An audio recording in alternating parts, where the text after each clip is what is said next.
Just label Welcome artist. to the Sice Room. Jesus Christ, brother. No, I was just saying, just put it artist relationship.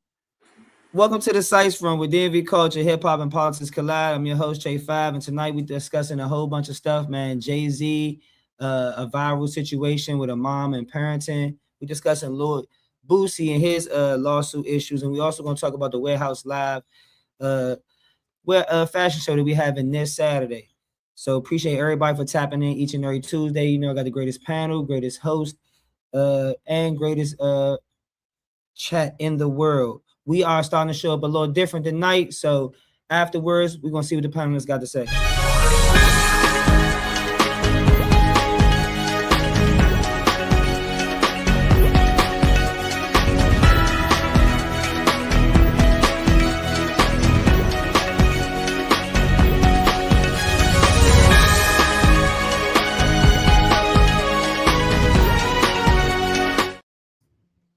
All right, we starting off fresh with the panelists. We was already kicking it up before the show started. Let's get it continued before we get into our topics. Yeah, I wanted to continue talking with Big on I want to ask you a question, Big. If you did something for me, right? And I owe you some money. Right? And I'm in debt to you for this specific thing. But you get you hit the lottery. You hit the lottery for $11 million. $11 million straight up. I owe you $50,000.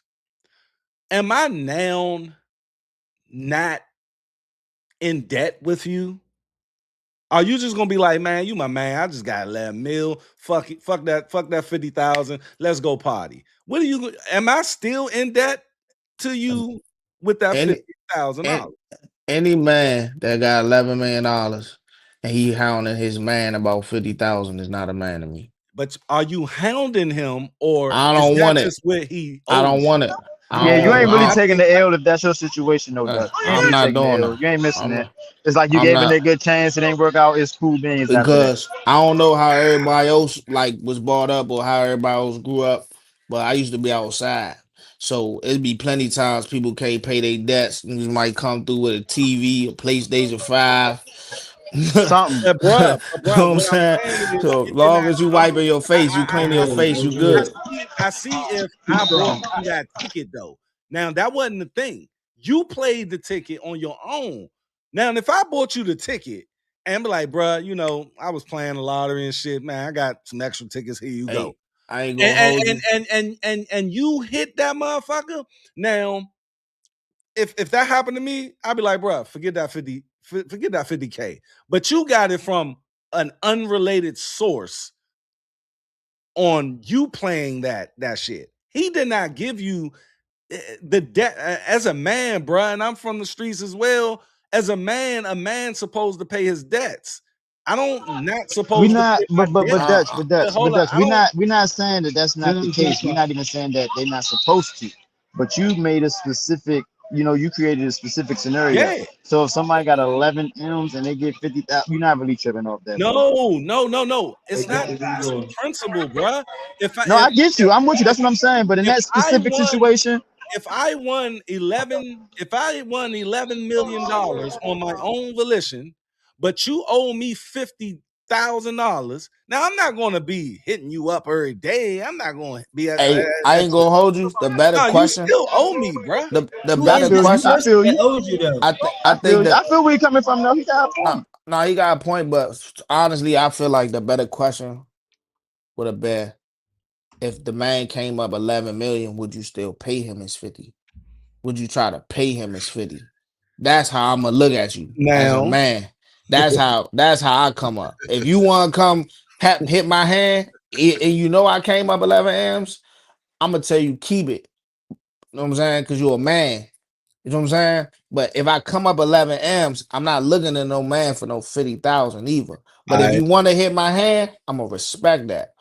And if you owe me 50 and you don't, and I come up 11 M's, I ain't saying you could get another 50 from me either. I'm just saying I'm not looking for 50 if I'm up 11M. That's just greedy to me. Nah, I'm looking for principle at the end of the day.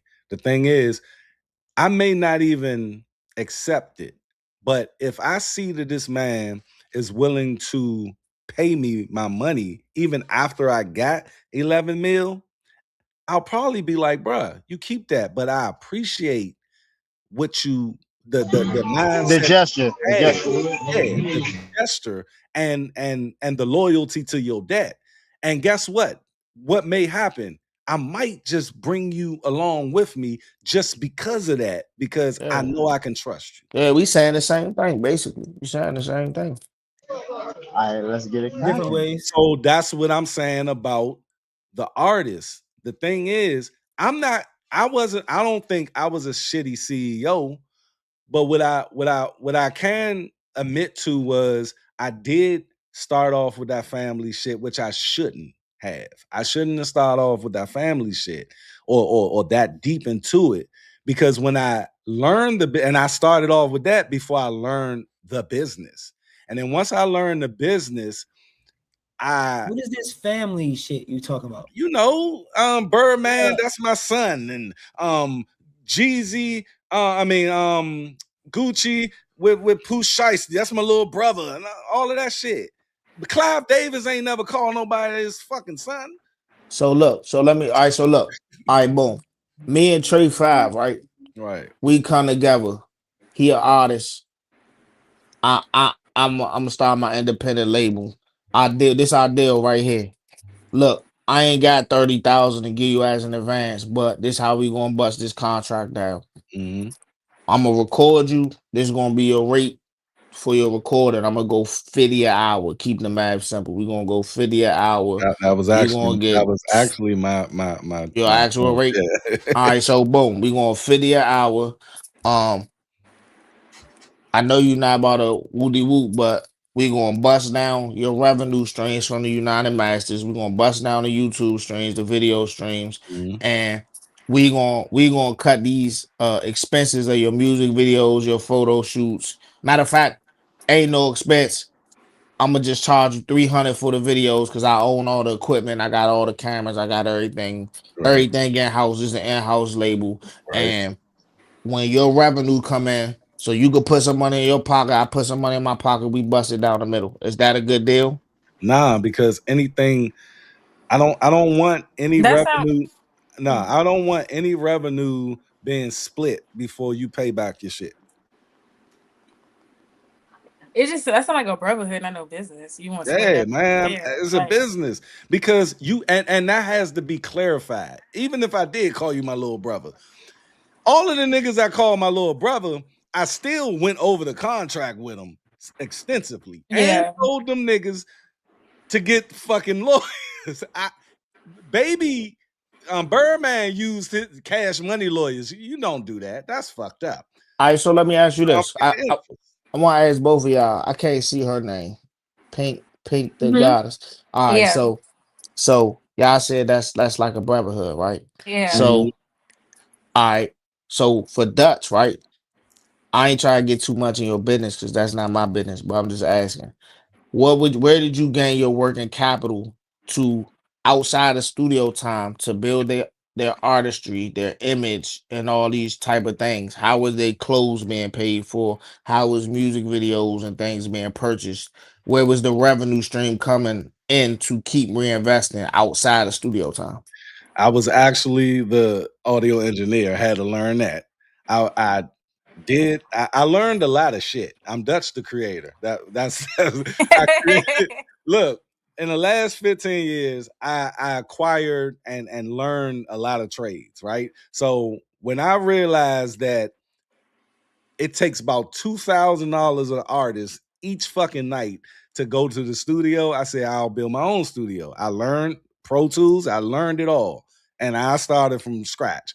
I actually learned how to edit video. That nigga sold keys in the 80s, Tizzy. Hey, bruh, I did it all. And for like the studio equipment and everything, I paid for it through my job. You know what I'm saying? Like I was heavy on the job. I'll be there 20 years next month. You know what I'm saying? Like I literally and I had a family. I had girls. I had a wife. I was off 2 nights a week, studio time both nights, putting my family on the back burner. So it was a lot going into this from my pockets. You see what I'm saying? So that's where the capital came from. But I think that's how a lot of like record labels start. Right. Especially like Black entrepreneurs. Yeah, most of them, or they Yeah. just holler at the drug man around the Yeah, neighborhood. yeah, like it'd be a little I ain't had no everything. kingpin to fund my shit, but I Yeah. probably would have took him up on this offer because that shit. Look, I'm gonna tell you this: from 2010 to about 2022, I spent, I think, over $1 million. I think over $1 million, and I'm talking about like straight up the value of studio time, the value of my time, and all of this shit, and my money. My money. I think I spent. Now I might be over exaggerating. It might be 600,000. I don't know, but I think it's $1 million. Nah, I feel that. I feel that. $1 million into that brand. I feel that.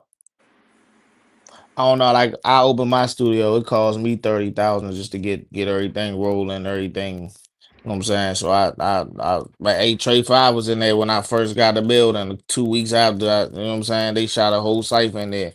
That's And what's we up. coming there now, you know what I'm saying? But I That's feel that. I I respect feel the that. hustle, my man. That's And guess what? I didn't have a building. I did this shit in my house. Like I had to literally, and that's why I add my rent and all of that shit in this shit, because I when I got apartments or whatever, I got extra room, 1 extra room just for the studio. My kids ain't sleeping there. I ain't sleeping there. I did this shit for this brand. You see what I'm saying? So I never got to the opportunity to even get a building. I wish I had a fucking building. I'm gonna just say be careful what you wish for. Nah, because I'm a businessman now, and I headache know the sometimes. business. Young. Like if I was to start a record label today, I would be like any unknown record CEO that you know, Clive Davis. I wouldn't meet with the artist. I wouldn't even talk to him like that, yeah.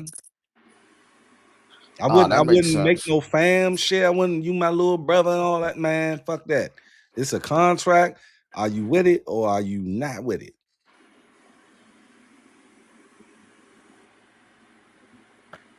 Okay. That makes sense.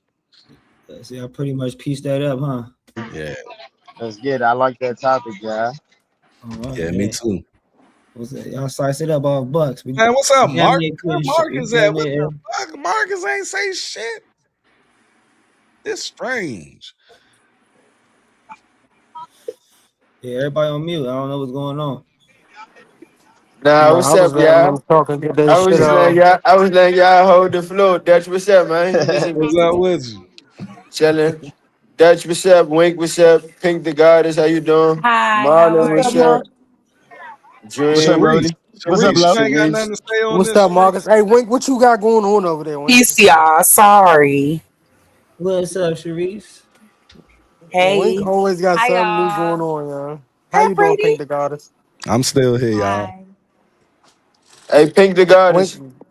Where Wink, you where at, that bill Dre? at? Yeah. Oh, Hey, I we got a quick question for you. Don't put the What's battery in my up? back. Let me go get it. I was Go just get it, Wink. wondering, Go get it. is that a spiritual or a religious marking? Yeah. Well, Yeah, I've been meaning to ask you that myself. okay. Yeah. Hold on. I'm You just want moving to the rooms before the dog come and start barking. 1 you want to second. explain it? Yeah, Yeah. You would? All right, So go ahead. yeah, I'm about to finish it. I'm like my religion, I'm I'm technically gonna Kemetic, take my or like I background off. practice Kemeticism, which is like Old Kingdom Egyptian belief system, which was like modernized by and for African Americans. Um, but when I mark my forehead with like I think it's orange, it's kind of orange and red. It's using like turmeric, which is kind of like a form or like a practice like of the Hindu religion. They usually take like cloths or like fabrics and they dye it like in turmeric to like bless it and like put it on their altars. but I just use it on my forehead. It works with like the planet Jupiter, helps with like manifesting positivity, stuff like that. When it's like red or like super dark, it's usually like paprika, which is like a form of like Native American or like American witchcraft. It usually protects you from like evil eyes, jealousy, hexes, like, you know, just like bad energy, stuff like that. Okay. I think everybody just heard witchcraft from everything you said, but Hey, I That's swear to all I God, got. I was about to tell you. I ain't want to be the one to say nothing, but I definitely heard a lot, but witchcraft definitely still stuck out. Like, but she I was said like, a oh, lot is of she other evil? And then I heard her say shit. something How about many of y'all gonna it turn keep in you away Audrey from hate 3000? and jealousy. I was like, oh, all right, maybe she not. Yeah, so it's Actually, a form of witchcraft wearing is like not evil. you ever see like the blue eyes, like the evil eyes? I forgot the technical term for it. But it's the same as like wearing that. Mine is just on my forehead. Or I know in like Black American like Christian families, in certain like demographics, they take olive oil or like anointing oil, like they'll pray over it and they bless their forehead or feet with it. So like if I don't have anything on my forehead, I do that, but it's the same concept. Mine is just on my forehead. Yeah, like you just see mine all fucking day. Yeah. Oh, okay. Yeah. And where are you from, if you don't mind me asking? I'm from Oxon Hill, Maryland, actually. Where did you take on this concept of this religion, if you don't mind me asking? So I grew up I'm kind of like mixed, like different cultures and like races or whatever. You So, mind but dropping those cultures? yeah, so my Stop mom's saying, side, do you mind at this point? Just ask her. All right, You bet. already know damn business. At this point, you trying to slow walk here. Hey, just ask her about her life. Shit. so like I You grew up trying to in slow very I roll know it. what time it is. You ready to be Andre 3000? like they were like non-denominational Christian and like they practiced like Catholicism or like were Catholic, but my grandfather was like Black American, like they owned like the land, like the slaves had, like they were like very like Black American, like from Southeast DC, you know what I'm saying? And then my grandmother, she's like passing or like white, but she's like Appalachian, Native, like Mexican, but like they say that they're Black, like they don't like being called white, but they have like blue eyes, but they're like they're Okay. white, but they say that they're Black. And then my dad is Jamaican and they're African American. So, And where did you but say you picked this up at? like I don't know, they grew up like very open. Like they practice like a lot of like Chinese like concepts, spirituality. They taught me about astrology really young. Like they had like gigantic books on like astrology, numerology. Like I was taught everything. By like 19 though, I got really into Hindu on my own. And I don't know, I honestly I just woke up one day, just wanted to cover my forehead. And then it was like after that I started learning about it.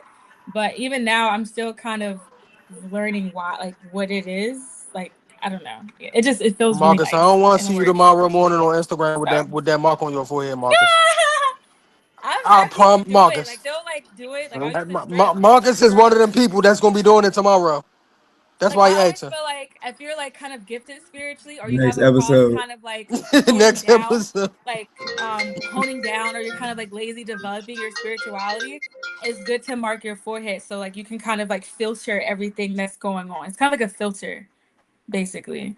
So yeah. But I've had girls in the strip club, like I always say just tag me, or like if you mark your forehead, like I like to see it. Like it's kind of cool. So I never thought that other girls would do it. So You said other girls in the strip club? yeah, like they would do it, and they would like I guess they would look into it and like post information about it and whoop whoop Look whoop, at and Wink. Look they at would Wink. mark it Look at orange. Wink. So it was cool. I've maybe had like 3 or 4 girls do it, like start doing I hate it. Wink. Okay. Yeah. Shout out to you and shout out to the girls at the strip club. No, for real. Wing ears went up when you saying strip club. Hey, no. I told Wink. Hey, no, Fab. I told Wink go get the bill. Be banging the fuck out this motherfucker, and it's like a cute little mini ashtray. I'm sorry. 2-on-1 gang. I'm sorry, is this the religion that you're practicing, or is this more so like spirituality? It's a mixture of both. Well, I guess the mark is technically like a spirituality thing. Okay. No. Yeah. You're funny. Hey, Mo, what I tell y'all? What I tell y'all? Hey, Mo. Fuck. The nigga said Mo. tonight. You're funny. Hey, Mo, you cutting up. Right, can't change your life. Hey, Mo. Hey, Mo, you's a I nut, told yeah. y'all Hey, niggas, Mo. yeah, you's a nut, yeah. He said, "Fuck tomorrow, I'm going Yeah. tonight."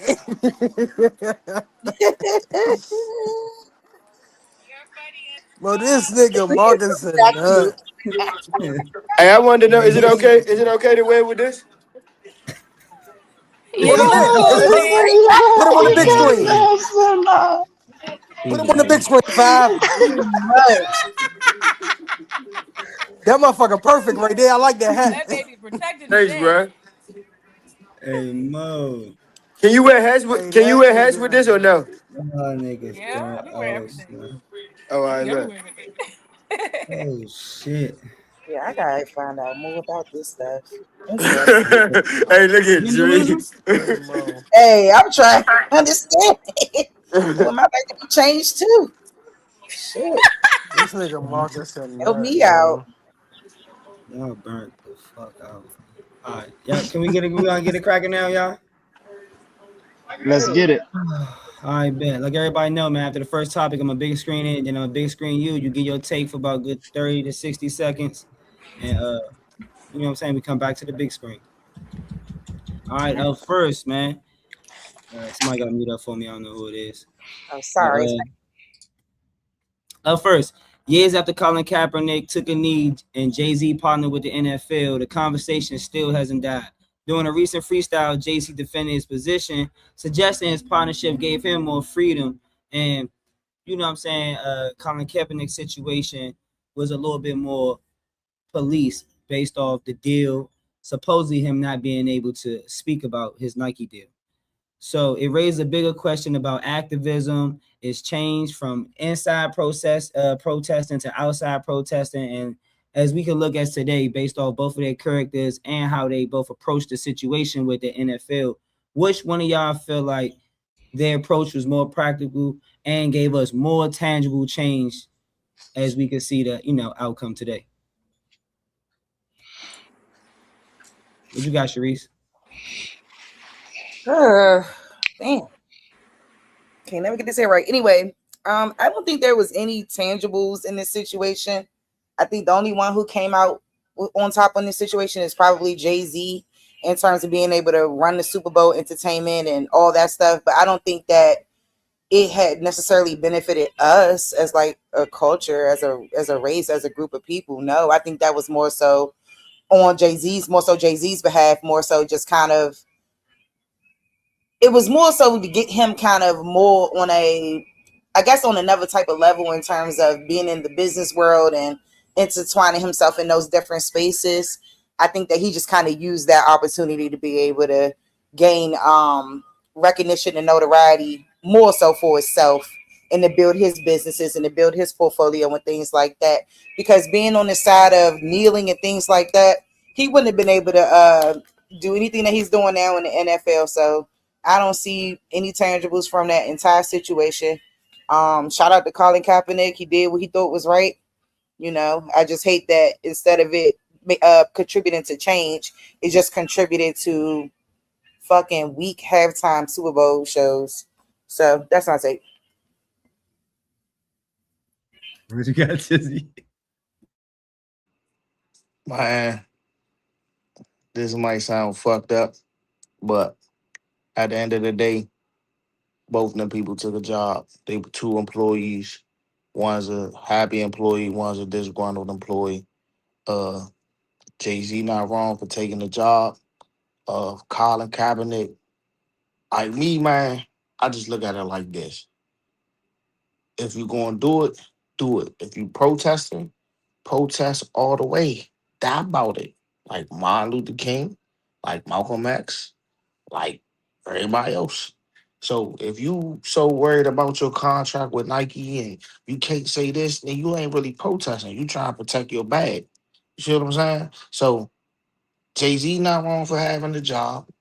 You had a job. If you wanted to take a knee, ain't nothing wrong with you taking a knee, but it cost you, and ultimately you still crying about it. So if you really protesting, protest all the way.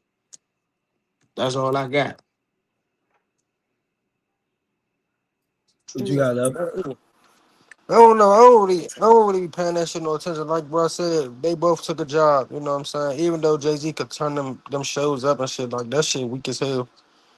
But that Colin Kaepernick shit, like you said, if you protest out the way, do it, go big or go home. Ain't no point in crying about this shit. You know what the fuck you did. That's like going to jail. You know what the fuck you did. You wanted to protest, so protest. Fuck it, we ball. That's all I got to say. What you got, Wink? I agree too. Like you can't have that like protest all the way. Fuck Nike for him. You know what I'm saying? So that's it for me. That's my take. Like you did the knee, so go all the way with it. Shout out to I ain't even gonna give him a shout out. Fuck Jay-Z too. Shit. I mean he took a job. You know what I'm saying? Like shout out, but it's like fuck it. You know what I'm saying? That's my take. What you got, Dre?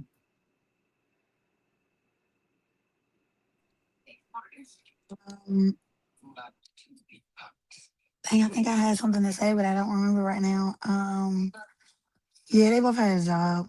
It seemed real performative. Not at the moment, we were real into it, especially that Colin Kaepernick. We was real into that. Now though, looking back on it, very performative, they just want to shake some shit up. They just want to do a little bit. Now, it did seem like at the moment, Colin Kaepernick was really putting his shit on the line, like his career, all of that. But now that I think back on it, also I don't know how much of a reaction was actually led to something else. Like how much of that we didn't. We saw it. We was all like, oh my god, he did this. But like, what was there something actually done, or were we just reacting to something that we just had never seen? It's just new. We was excited. At this point, it don't seem like there was really much of any difference. Isn't Colin Kaepernick still playing? I have no idea. By the way, I just have no idea. But if he's not still playing, I'm sure he made his money. Everybody was making money, and that's really the end goal. NFL still making money. Jay-Z still making money, and I'm pretty sure even if Colin lost some money at that moment, he didn't rein it back. So I mean, it was kind of just very performative for me. That's my take.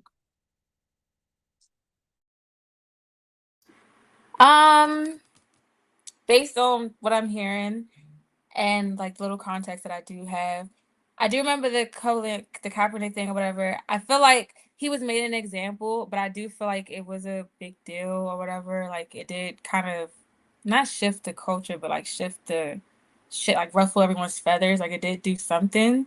But I'm like sitting here thinking about it. I'm very curious to know like how he is as a person. Like when you're dealing with him business wise, because I feel like more brands should have worked with him by now. Like, even if it's like not like non-US brands or like opportunities or like just like events he could speak at. Like I feel like he should be more of a big deal or like an icon than like what he is. I really want to know like how he is personally. But yeah, as far as Jay-Z, I feel like I don't know how those two tie together. I'm like kind of lost when it comes to that. But yeah, that's like my take as far as like what I know. So I think I got an unpopular opinion here, but I think protesting and activism is outdated. You know, the times that we live in right now is if you have a platform, you have a voice, and if you have a voice, you have influence. You know, and the Colin Kaepernick thing, I think it was performative. I think the man was getting paid from some other source by doing this.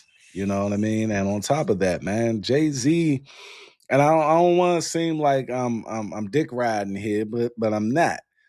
At the end of the day, man, your man is creating jobs. And I heard that in that freestyle as well, man. He's creating jobs. He took something probably disloyalty wise, but he took Rockefeller Records and made it into fucking Rock Nation, man. And a lot of people are getting employed about this. And on top of that, we got to look at the landscape of the Super Bowl right now.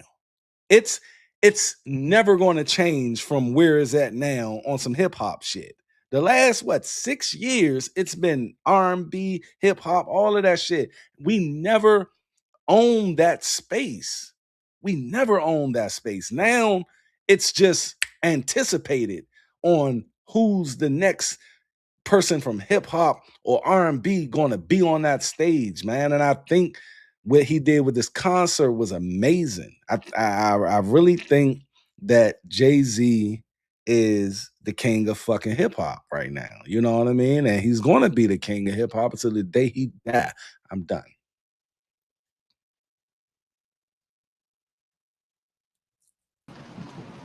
So my take for real, with with the stuff with Colin Kaepernick, I say earlier then it was like hype. I ain't gonna hold it. It was like hype. But now, as we look at it, it's like ain't nothing really changed from when he did the kneel to now. Like at the end of the day, it's gonna be what it's gonna be. The white people gonna try to control what they control. Jay Z can only do with so much, but his power he gonna use it. But at the same time, like we ain't really seeing no change. The change ain't gonna happen until everything else. You know what I'm saying? But stuff that we can't speak on. But that's my take.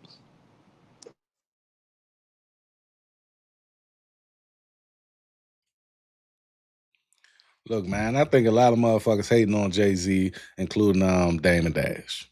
You know what I'm saying? I fuck with Damon Dash. I love him to death. I respect his tenacity, but you know, Hove he shows us what like class is when it comes to surface level shit. I know he got his under I know he got his shit with him, right? But we all got our shit, young. Somebody out there right now don't like everybody on this fucking panel because they felt that we wronged them. Am I right or am I wrong? And you're thinking That about you know you that you know right you goddamn now. that you know you wrong 85% of the time, bro. Oh my God. Oh shit. So Just you like don't how got a nigga out you here know you just thinking said you Marcus. You said don't with got a nigga out confidence here so people thinking be like, thinking you right. man, fuck that nigga Marcus. We He just making had me we nervous. just had Snoop Dogg, fucking Dr. Dre and Eminem at the Super Bowl 3 years ago with Mary J. Blige, and you talk about we just had Kendrick Lamar. He had Usher, Kendrick, Bro, these are Snoop. not R&B artists, bro. No, I Kendrick said Lamar is a hip hop R&B artist, and bro. hip hop. It's What's Dr. R&B and Dre? hip hop is synonymous. You And know what's that, Dr. right? Dre and what's Snoop Dogg? Huh? Snoop Dogg, he an R&B artist? No, I said R&B and hip hop. Oh, you don't consider those rap artists? No, Eminem? no. R&B and hip hop are synonymous, bro. Oh, We're intertwined. right. I don't think Jay-Z is providing their job for anybody. Oh my God, come on. Like Nah. he would So even give his cousin $5,000. I don't want to Really? hear shit about no Really? Jay-Z and no generosity. Young, Jay-Z is Sharice, creating jobs out Sharice, you ain't taking that dinner, huh, man? Come on, And then, and Jay-Z. then, and then, hold on. And then for Yeah, Colin, yeah. bro, I feel like nobody was back in his play. And Dream, Colin hasn't been in the NFL since 2016. Man, let's keep it real. No one Can knew I who the say fuck this? he was before he took a knee. Come on, let's keep it no, Yeah, real. I bro, can't but go for but that. I but think he won a Super Before Bowl, he but bro. took look a though, knee, he was nobody good. knew this nigga. Colin Oh, my Kaepernick bad, won a bro. Super Bowl, bro. My bad, bro. No one, young. I He can won name a a Super million Bowl, No, he bro. motherfuckers did. who went No, who he Yes, won a he didn't. Super did. Bowl and a Yes, and a, he Yes, and he a did. did. championship He ring went from to the the Super NBA Bowl. that He don't went to nobody the Super fucking Oh, know. Bowl. he went. Y'all I know. I niggas seen him in the tripping. Super Bowl. Yeah, he went. Stop playing so much. That nigga ain't win no motherfucking Oh, Super Bowl. Hey, hey, I my, yo. don't care if he that's on me. I did. thought they won. I No thought they won one that year. knew this nigga before he took this quote unquote knee. What the fuck is the knee gonna do? What did the No, knee do? The knee ain't do a all goddamn right, thing. but look, outside of Colin, right? That's my thing. Like I said, Again, I don't do a think nobody can goddamn. rap better than Jay-Z.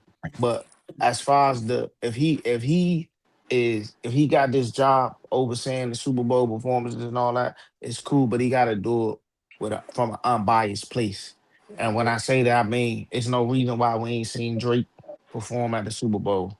There's no reason why we ain't seen Nicki Minaj and some of our biggest artists in the genre because of their personal conflict. So if you got a job, you gotta be able to separate Look, between the two. Because but at let the me end of the ask you day, you this robbing about the that. culture. No, that's not true, bruh. That's Well, I not feel like that true. become politics after When like in a you minute. no, if you own Fortune 500 companies, you do have an opinion, and you will be like, fuck them other companies because I don't like that dude who run it. Don't just try to But you know, niggas got But he paid monopolize. to don't run the perform at the Super Bowl, NFL. bro. He got a Nah, job. Roger we Goodell run the NFL. every CEO, every motherfucker who runs shit has some type of personal vendetta against another person to not bring them on their shit. Let's just keep But it you real. have to pay money to perform at the Super Bowl, y'all. Did y'all know that? A lot of money. I ain't know that. I ain't know you Yeah. had to pay. And that too. Yeah, the You artist have does to- not get paid for the Super Bowl They at all. That's a pay to They perform. get They exposure. don't get paid or They nothing. get exposure. They pay. Drake don't need no So- fucking exposure. He's Yeah, Drake. so Oh, that's a bullshit. I mean, but then so the now, little granted, dude you we could probably just niggas could seen. probably get sponsors to pay for them, etc. I'm gonna tell you this: But Yeah. when Kendrick did the Super Bowl, Always a big probably 1 billion more people knew who the fuck Kendrick was, and his stock went up. Man, them white people did not give a good goddamn about no Kendrick Man, No, Lamar. I'm talking about foreign people. I'm talking about just people in bro, general. y'all get American football fucked up. Them foreigners don't really give a fuck about no They American don't football. care about it. But They I care about guarantee, football. I guarantee, They care about football, I bro. guarantee They don't Kendrick, care a about that lot shit. more people know who the fuck Kendrick Lamar is after that Super Bowl performance, man. And I don't think it was all of it was positivity. Cause you trying to say what a whole bunch of white people that you think watching I on ain't say TV. white people. You said white people. I said It has to be white people. Nah, it's black motherfuckers who ain't know who that nigga was. Man, I mean, to me, Kendrick is an acquired taste anyway. I'm just, you know what I'm saying. He is. So I give you that. I got Good Kid, Mad City, but after that, I mean, I give you that then, Dutch. Because I think he's a acquired taste. So you saying the Super Bowl, but I can't deny his influence though. I can't deny. Okay. Young, that fucking not like he got niggas, grandmas and uncles. That's not like us, but bro. they only did that because of the bias to Drake. You missing the point. Yeah, it's because of the bias. If he didn't diss Drake, he wouldn't have been performing at the Super Bowl. I don't know about that. That's a Fendi fact. What? I don't know about if he didn't diss Drake, he wouldn't have the song, bro. All right, let me ask you this. That was a bullshit. If he wouldn't have been at the Super Bowl. If Jay-Z Drake don't had like Drake. nothing to do with the lyrics of the song, not like us, and the beat and all of that shit, you think that song wouldn't have done what it done? I mean, we don't know it. He was talking about Drake the whole time. Nigga, we know for Jay-Z and Drake don't get along. Every lyric is all right. I'm gonna go ahead and go on my. I'm gonna go back on my own. I'm gonna be against myself. I think he needed Drake to make that song that big. Yes. That's what I'm saying. And Jay-Z put him in there because he dissed Drake and they don't like it. Yeah, I mean, look. Hey, I think it just worked out for everybody that was on Jay-Z's team. Like, he don't like the nigga. It just was good business. It just was fine. And that's where it go back to the young lady who was like, Jay-Z ain't creating no jobs. He got his power circle, and that's who eat. The man at the bottom of the table ain't eating. Hey, Rock Nation ain't hiring no janitors from Suitland to go clean no buildings. It ain't happening. So nah, they got their janitors. I'm sure they hire janitors. Nah, I mean, he got an empire. He hiring somebody. Giving Jay-Z all that credit, Dutch. You crazy. He's making jobs. Like, he was with Diddy at the brunches. He making jobs for his crew. They just getting each other. But that shit trickles. They doing the same Him thing. and Diddy Donald was giving Trump everybody at the somebody got to do the lighting. Somebody got to set up the stage. Somebody got to do all this shit, man. I was just at the Usher Chris Brown concert last night. Wasn't no niggas hanging up LED screens. A lot of niggas got paid for this last weekend. I'm not a fan of Jay-Z. That's all. I mean, I'm a fan of Jay-Z. With his investors and his circle for everybody that went up to New York and seen that show. You know what I'm saying? His crew, they gonna eat regardless. Blue Ivy and all that. But a nigga from Suitland ain't about to come up there and hang up no speakers and hook up no shit. That's his daughter. He said Blue Ivy. I mean, rightfully so. Rightfully so. That's who he looking out for. I mean, that's who he's supposed to look out for. Rightfully so. I say he the best rapper. Come on. I'm sure he had motherfuckers that he do not know. The guy, I wouldn't the put vendors, shit on a the nigga black like Jay. We got vendors that niggas was like outside of the fucking stadium. Young, like he brought fucking work in that area for this weekend. What work? Vendors. He talking about the niggas Niggas walking around selling in the hot yellow niggas. CFC Hey, shirts and shit the like that. nigga who sell Them hot niggas made dogs, so the most $6.75 an hot hour, dogs he ever and he talking fucking about he gave sold him a this job for weekend. 3 Man, days. I ain't got time. Them niggas ain't make I will $1,000 for the say, weekend. as a black Exactly. creator, Another $1,000 impromptu tickets, bro. concert that they No, work. what I'm saying is them It was a vendors, money grab. a lot of black vendors came up there, young. A lot of black vendors Jay-Z made been They on didn't some make bread. broke, shit. allegedly. So I do No, want to say, as man. like a black I mean, the creative, and like Indians as did far as too. like Jay-Z and them Oh, creative jobs or Lord. whatever, I don't think they create like you know, like traditional jobs, but in the black creative world, like it's like that's a big deal. Like you want to get like you want to be a part of a project, whether you're doing the lighting for Beyonce, whether you're doing this for Jay-Z, like you want to do something. Like black He creatives just like had the seem to show be on in that like It's world. all Yeah. content. That's coming what you to saying. DC, Yeah, bro, I and mean, we but were I mean, as literally far as talking jobs, I about see that how like the much creatives I like get you DC though. coming to DC created a lot of shit here. Man, That day, what the that one hey, day. listen, man. What? Hold on. Oh, what? Hey, listen. Hey, Dutch, you scared me, bro. That's, On some Oh, real what? shit, you I scared me. You ain't know scared me, that bro. was a Jay-Z fan like Because this. put I'm it like this, right? I fuck All with right, Jay-Z, man. you a business owner. I'm a business owner, whatever. So right, boom. To me, when I do something and it's gonna trickle down, if I'm Jay-Z and I'm really helping the community and the shit I'm rapping on stage, all the vendors that's pressing my t-shirts, if these shirts ain't come from a black vendor, we ain't fucking with you. A You black can't do factory that printed them now. shirts. Now you been Why biased. can't you? Why Why can't you? can't you do No, that? A the thing is, businessman can spend his money where he want. That was discrimination when all black want to be all black, all niggas. What Martin Luther King say? I What he don't say? believe in Martin Martin Luther Luther King. King said, I don't believe in Martin Luther King. me neither, but I do, Oh, he does have hold up. some type of validity in this statement. He said, I should not be judged upon the color of my I ain't skin, say he but the judging him. I said content where of I my Not want to spend character. my judging. money at. He's talking Martin about Luther King economic was a freedom. goddamn fool. What I'm saying is, want, if I have 1 million vendors come in and you They all missing came what from I'm saying. 500,000 of them are black, that's a win. No. Because You missing what in I'm saying. other areas, they specifically would just allow white vendors in. He allowed everyone in to where you won't get denied. No, that's not the point I'm making. I'm saying my official merch, not a vendor. My official merch that we selling at the concert is going to be printed at a black owned factory. We going to be purchasing our shirts from black Yeah, owned businesses because we going for the I cause. agree. If I'm I employing mean, of my course you would people, then try. we going to spend He that came money in our community for it to circulate in our community. The Martin But Luther but King we shit, know black people don't spend money in our community we because gonna of make both them. sides. It ain't real if you don't get it from here. But it's It both ain't Yeah. that. No, sides. why you think Both we all go sides to have valid Saviano and points don't go to because Woody Woo? niggas want to raise their prices, and on the other side of the consumer, they don't want to they want the hookup. So Hey we Dutch, you always missing my gonna point. have that No, you missing my point. I'm saying the official merch. I ain't talking about a nigga outside.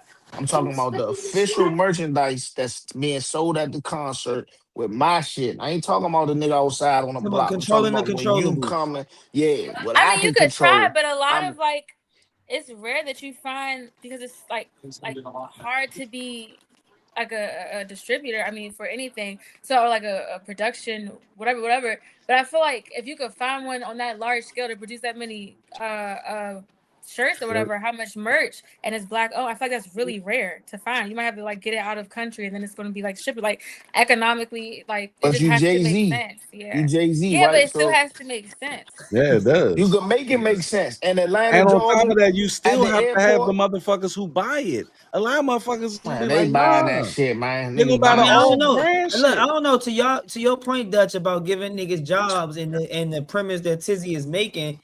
If he got to make a little law, take a loss or something, and he giving niggas jobs. If that's what we preaching, that's all I'm saying. If like me, I'm a person, I see black and white, either it is or it ain't. If we going, I told my mother, if I go back to jail, I'm going for life. I ain't got time to go sit down for 5 years. We gonna go Man, all the you can way. do What we 2, playing for? bro. You ain't I can't. gotta do I got life. an 8-year-old. I do 2 years. He come back 10. Hey, He you already ain't doing turned 2 up. You years ain't for saying like, no I'm real gonna just Yeah. crimes. file the fuck out. Man, we gonna go. We gonna go You can all get the out way. in 2, Get it bro. over with. You can get out in 5. You ain't got to do life. But the point is, if I'm gonna be away, I might as well be away for real. What's the point of going away Not then? forever though, nigga. Like, come on. Then it ain't no point in going Talking away. about risking it. You Well, gonna that's risk your it. decision making as Yeah. well. That's your decision A making. You lot of those gotta think about situations it. are defense situations. It's more of like, hey, if Uh, something at the door, But that's then not the hey, majority. I don't think it's the majority. maybe I'll go offense. look. Something may have already Majority happened, is and then you based have to on go. niggas making fucked up ass decisions based on their emotions. Come on now. We know I this. mean, that's true too. But We know this. hey, like I'll put it like this: if I'm Somebody gotta outside, protect the family, I bro. ain't never gonna just be an 8-ball nigga. If Y'all I'm gonna know go them to jail, videos. I'm going for the bricks, Y'all and I know want them 100 of videos them. that's coming out now with all of the prison niggas doing video. Man, apparently these niggas got phones in there like a motherfucker now. But They got all of getting them, tablets and shit now. they basically saying, I wish I never fucking made that decision.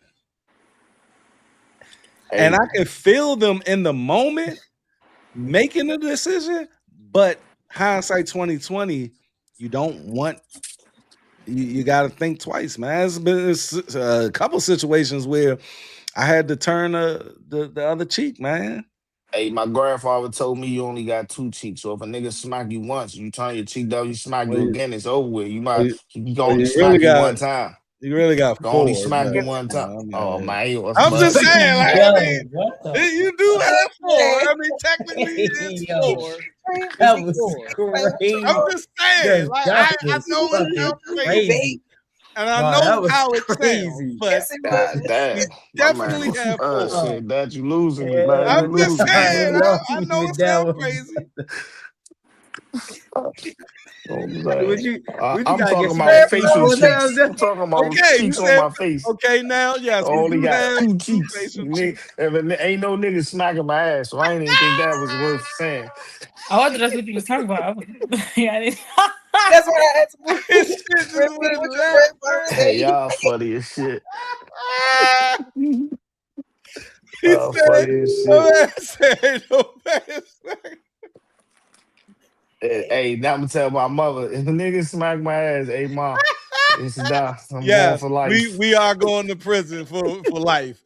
That's okay then. So is that your decision making, or it just is what it is? That's a decision I'm gonna have to make because It I'm is what going it to is. jail. Fuck it. I'm going. It's over with. That took Trey out. This nigga Dutch burnt out, man. You bent Where over you that one. find this nigga at, man? Say he got 4 cheeks. What the fuck? And then she talking about something. I thought you was talking about your butt. What the fuck Because that's how they say it, though. going You on turn the here? other cheek, you turn your other ass cheek.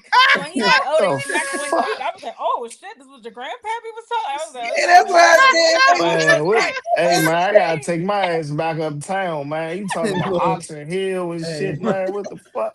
Hey, You bro. slow. We That's gotta okay. go Hey, back bro. uptown with it, man. Mo. Confused. God damn. Hey, Mo. I thought that's how the That's saying went. I'm crazy sorry. work. Where's That's my crazy. grandfather would say some shit like that? The fuck? Oh, what is going on tonight? Hey, No. Grandpa, we about to have this We ain't conversation. saying Hey, man, rest in peace, man. They got you fucked up, man. Oh shit, Yeah, Oh, I'm so for sorry, real. They bro. make me go grab the urn and sit him right here, man. Y'all got him you fucked up. words of wisdom. Oh my god, bro. don't bring the urn out, please. Woo! Well, we got another one Yeah. that's I ain't laughed like that in a minute, bro. a little bit more serious, man. That's going to talk about accountability and parenting, and such forth. So, a missing teenager sparked concern across the community before eventually being found staying in another family's house. Instead of relief, the story turned into more like a finger pointing situation with the mother uploading a video, holding the other family accountable for harboring her child because her daughter apparently was mad about getting her phone or cell phone rights restricted. So the mother was real angry about it as she was, contacting police looking for a child the whole time she's at the front house and another adult parent knew about it. So if a teenager runs away and shows up at your crib, what responsibility do you have to notify the parents? And what point does helping become, more of a custodial interference? Yeah, the throne. You muted, brother, man. Why did I know it was gonna end up on me? Yeah, it's my responsibility. If my daughters bring home a girl or whatever, yeah, it's gonna be a girl. Ain't gonna be no boy. Yeah, definitely. Who are you? Why are you here? Did your mother or father say you can be here? So forth and so on. Now it's funny because I have a slight of a story with this. My daughter Duchess, when she was like 8 or 7 or 8, I had the biggest scare of my life, and since then the biggest scare of my life, and that is when I did not know where my daughter was. Um, I woke up to my ex-wife saying, "We don't know where Dutch is at." And I said, "What the fuck?" Like I jumped up quick and scoured the neighborhood. We trying to figure out like where the fuck my daughter. And I don't know, all of you guys who have kids, that is the worst feeling to ever have when you don't know where your child is. Now, probably about 30 minutes later, we found out that she just happened to just walk down a couple of houses to her friend's house. And I almost fucked that friend's father up because he comes out, "Oh yeah, she was good. I'm like, dude, you did not even right. You got my daughter in your house and you don't even like know if she can come down here or not." And the police, because we called the police and everything, they holding me back. As a parent, if your child brings someone home, and I heard this parent was crackhead, but I don't know how true that is. But if you're a parent and your child brings someone home, it is your due diligence.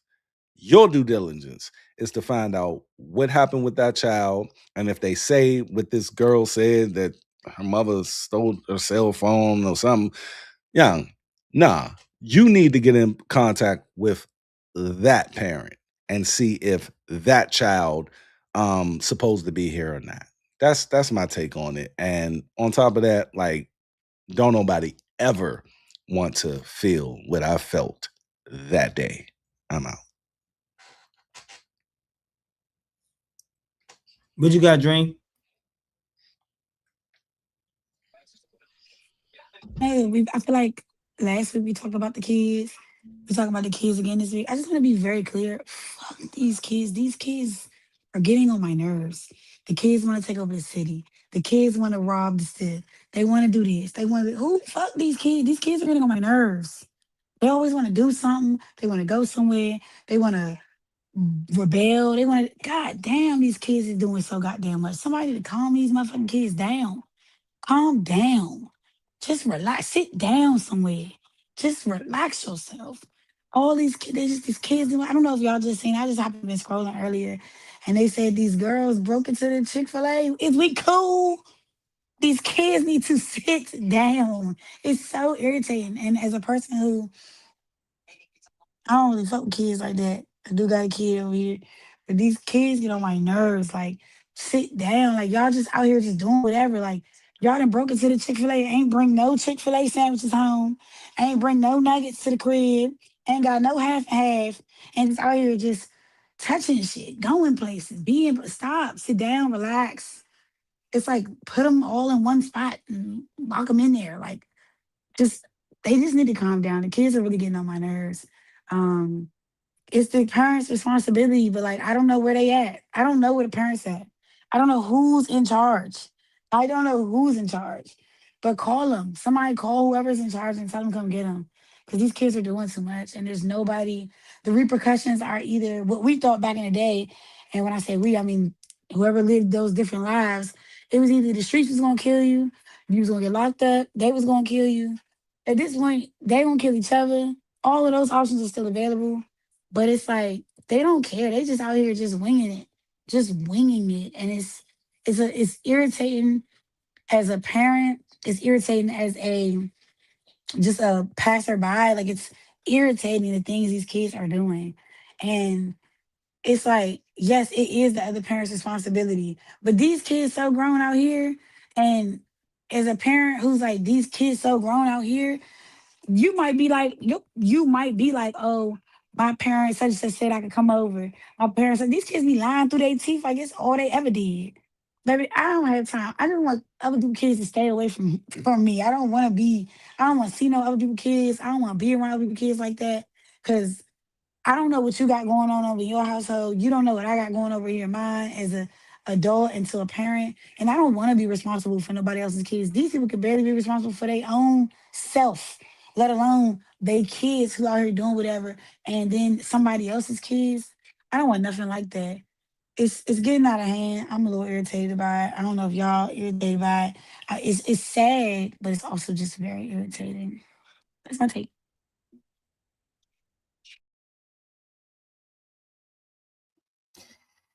Hmm. Yeah, I did see that that missing persons flyer go around.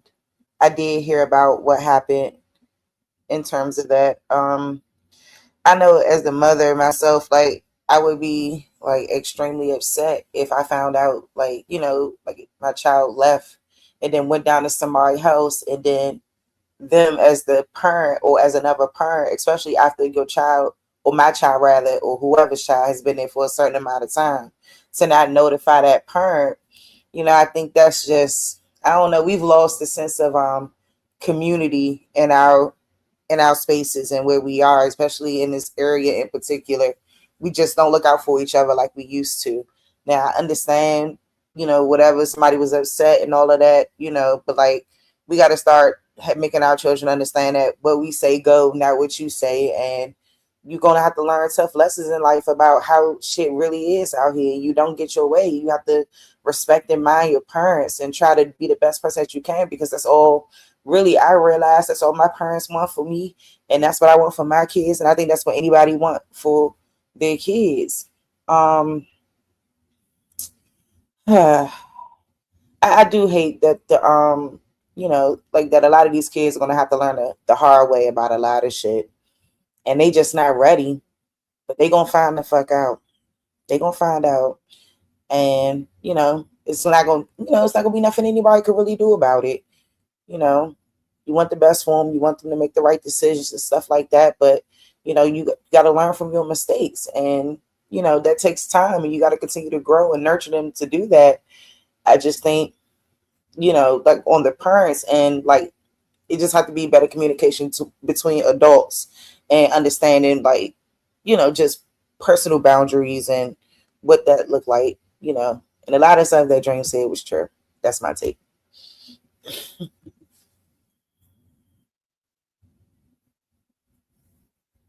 What you got, Tizzy? And so I'm from uptown, right? I'm from Kennedy Street. How we was raised, everybody knew everybody. And when you're really from the hood, eventually everybody become related any fucking way. So we all walked to school together. Everybody knew everybody. Mother, everybody knew everybody. Father, we had a father. I got 3 kids. Got a 12-year-old, an 8-year-old, and a 9-month-old. If my daughter, who's 12, pop up at somebody's house, ain't no friends I don't know their parents. It's not an option. You can't have a friend if I ain't look their mother and father in the eye. So all this what I don't understand. If the mother a crackhead, that mean the girl told the people the mother a crackhead. If she gonna harbor the kid, she should have told somebody that she had the damn kid and told the people the conditions that the kid was living in. Again, I just see black and white.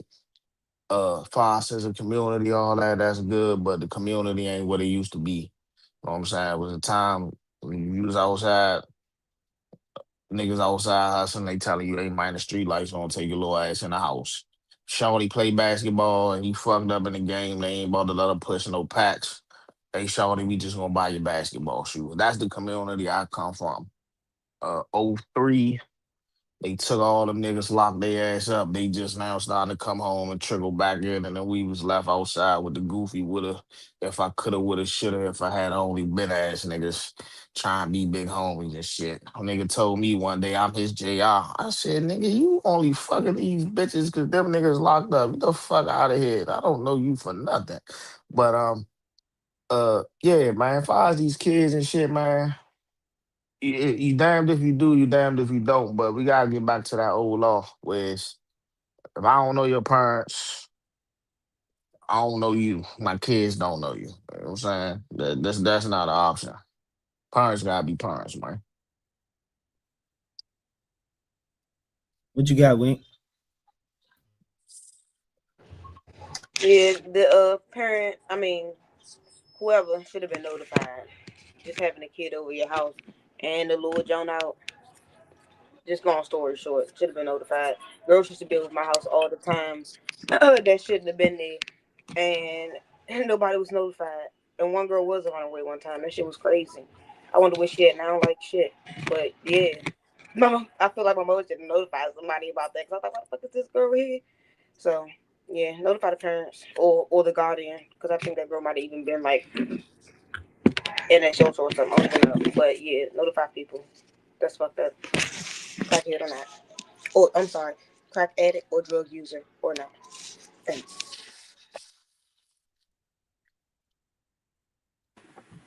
Um, I don't know. I feel like it's your duty. Well, if someone walked up, oh, my child came, they brought a friend, and something's going on, I would definitely investigate or ask questions. But I would want to like just to make sure like the child is in safe hands before like anything is done, or like I contact like police or anything, or let them stay with me for a couple of days.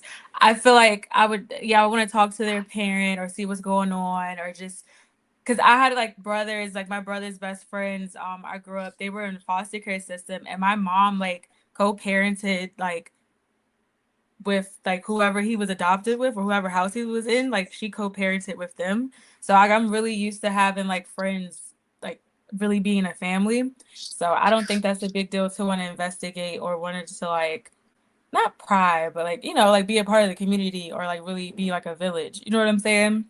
But yeah, that's how I feel.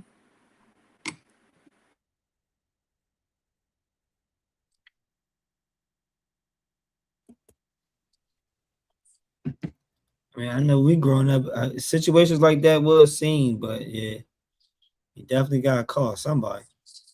Especially in this day and age with so much social media and news, it's easy to get the little Amber Alerts and all type of stuff across your feed. So where like soon as you see that, it's like, yeah, well, it's time for her to go. But or imagine, him or whoever. Like, yeah, my bad. I was just gonna say, but imagine how many of those go out and it be some bullshit like that going on. The kid at a friend house or some wild shit, wasting resources. I don't mean to be, you know what I'm saying? But yeah, that's what it is. And I don't know, like we gotta have a responsibility in to each other at some point. It's when it comes to the children. I ain't talking about all that other stuff. I'm just talking about strictly like the children in our communities that we see. And even if something as simple as correcting them or whatever it is, because I hear kids cussing, don't cuss around me. I don't play that, baby. No. So it's just, I don't know. It's wild to me. It is. And that's crazy. And I think Wink is right. No matter if the person is a crackhead or not, that's her daughter at the end of the day. Call her. The fuck? I don't understand what the problem truly is. And that's what people like to do.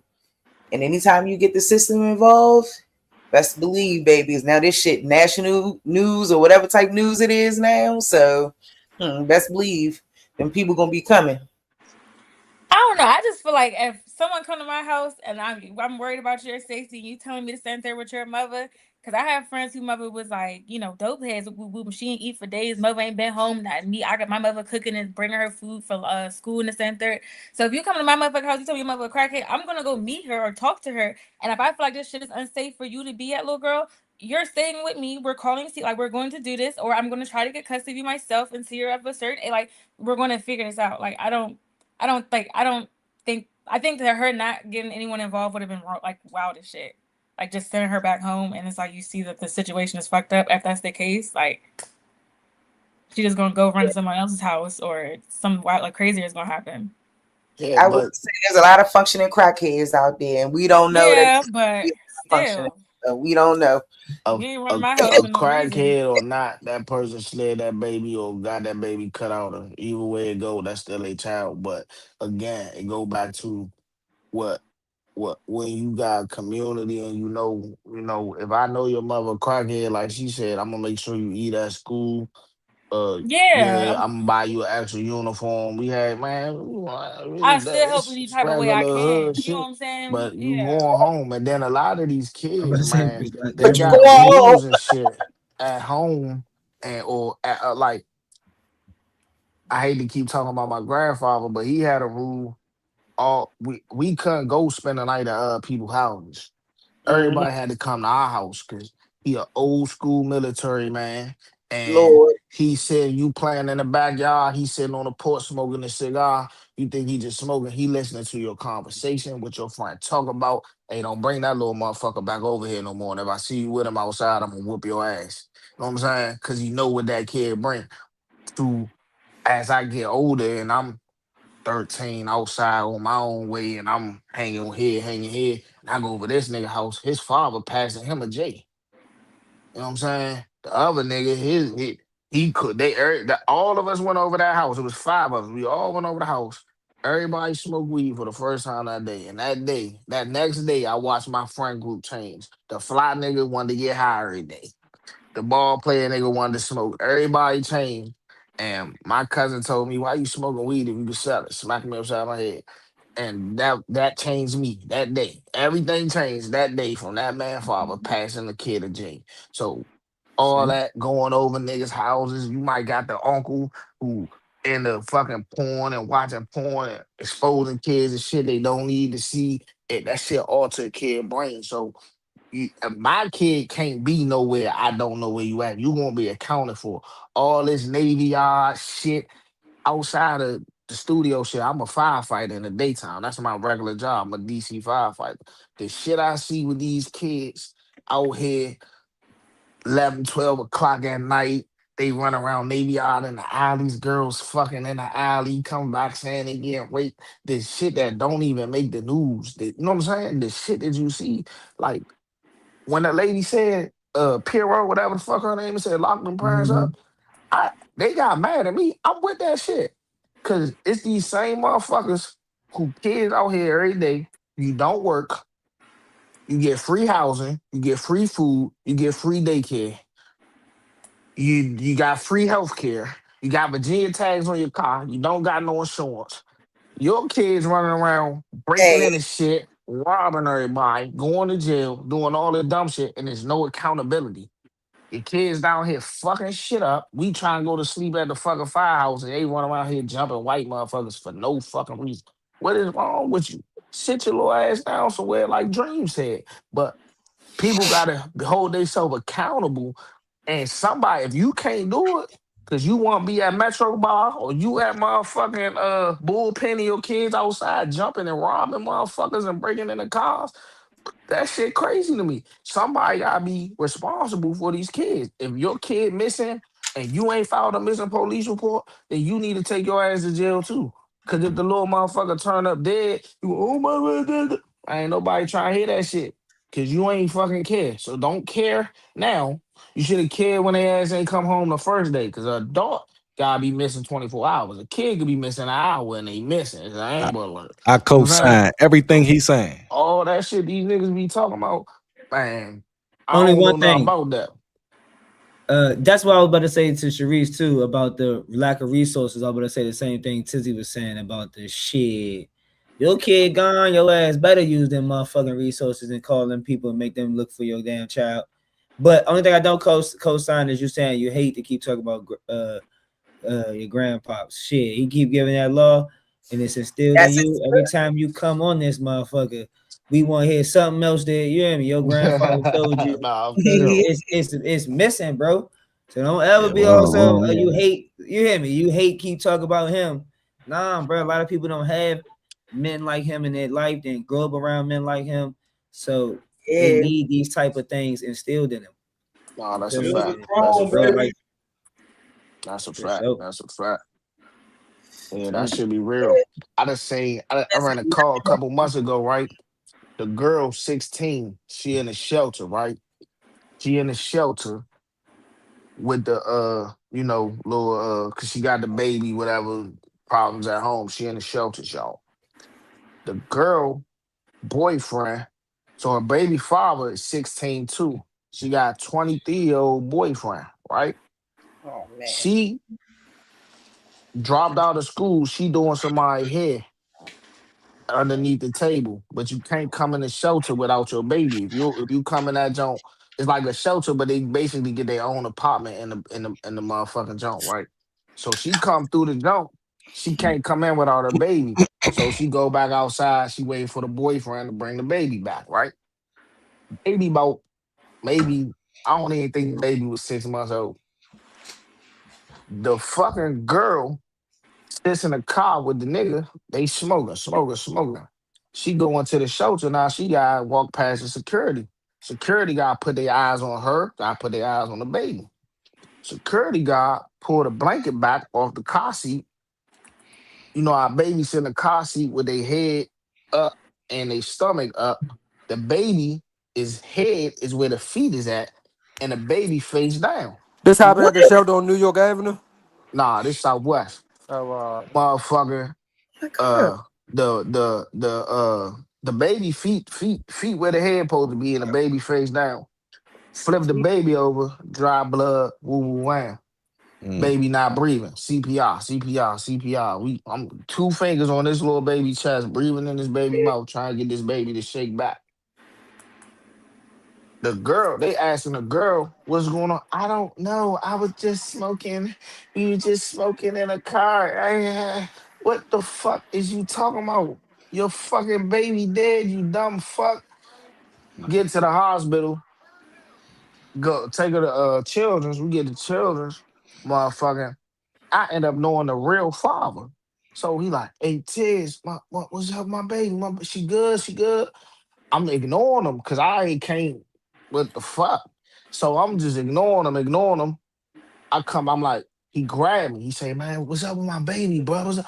I'm like, I'm gonna go in there and see. I go in, walking down the hallway, time of death, 23:25. God walk. So then you get subpoenaed to court and all this shit. And then the mother this. Well, where's her mother? And it's like, y'all niggas is fucked up. But you in the shelter. You couldn't go to school, motherfucker. Why you got a 23-year-old boyfriend? What the nigga did to the baby? And then the whole time, we asking her, we pumping on the chest. She had the car, she going like this. I'm thinking she trying to like fan herself down. She telling him to drive. She waving at him, pull off. You know what I'm saying? This shit you deal with. Look, young, I'm gonna say this, man. You know, I'm 42 years old, and I seen a lot of shit that we don't want to face and we don't want to acknowledge. The thing is, man, when we talk about these resources and everything, people, especially where we're from, they have babies because they don't got shit else to do but fuck. And then on top of that, we get from these old aunts and mothers, the mother who was a single mother that got on the food stamps, the WIC and all that shit. They tell a little girl, look, if you have a baby, not don't have a baby, but if you do, make sure you go down there and do this shit.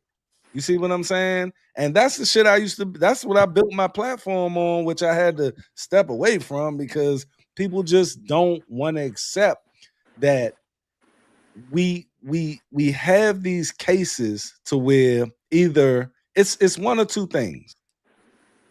The woman just keep getting abortions after abortions after abortions, or they keep just having the babies after the babies after the babies. And then it's like, when I say, all right, it's the parents' responsibility for their children. A couple of shows ago, they was like, oh, nah, these kids, they got their own mind. No, fuck that. Because my girls, and I can only speak for mine, I know where they at. I know how they think because I was there 24/7. And you are responsible for who you bring into the fucking world.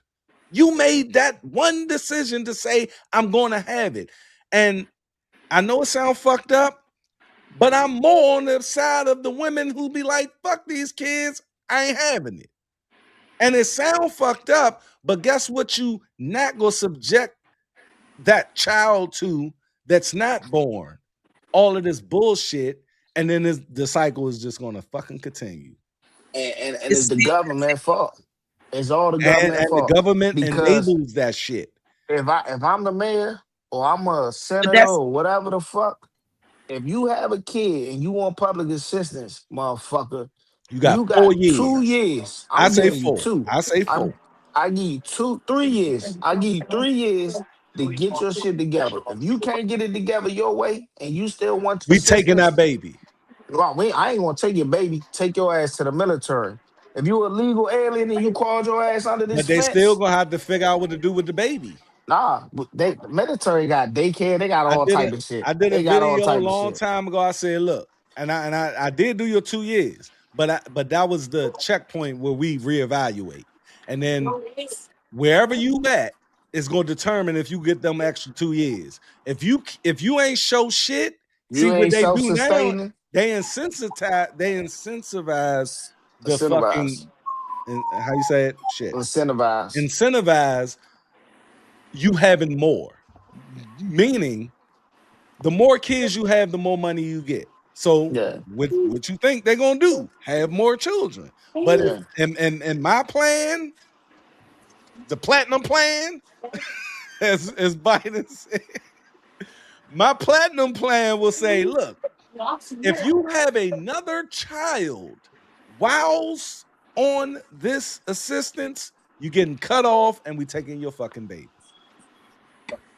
Well, I was gonna try to jump in there and say that, you know, it's been a lot of stress like down where I've been at, you know, like several different situations where, you know, it's come up because I know for sure that they were saying that now, you know, those benefits and everything like that. I think you have like 60 months, like you have to do like some type of schooling, or you have to do Motherfucking time.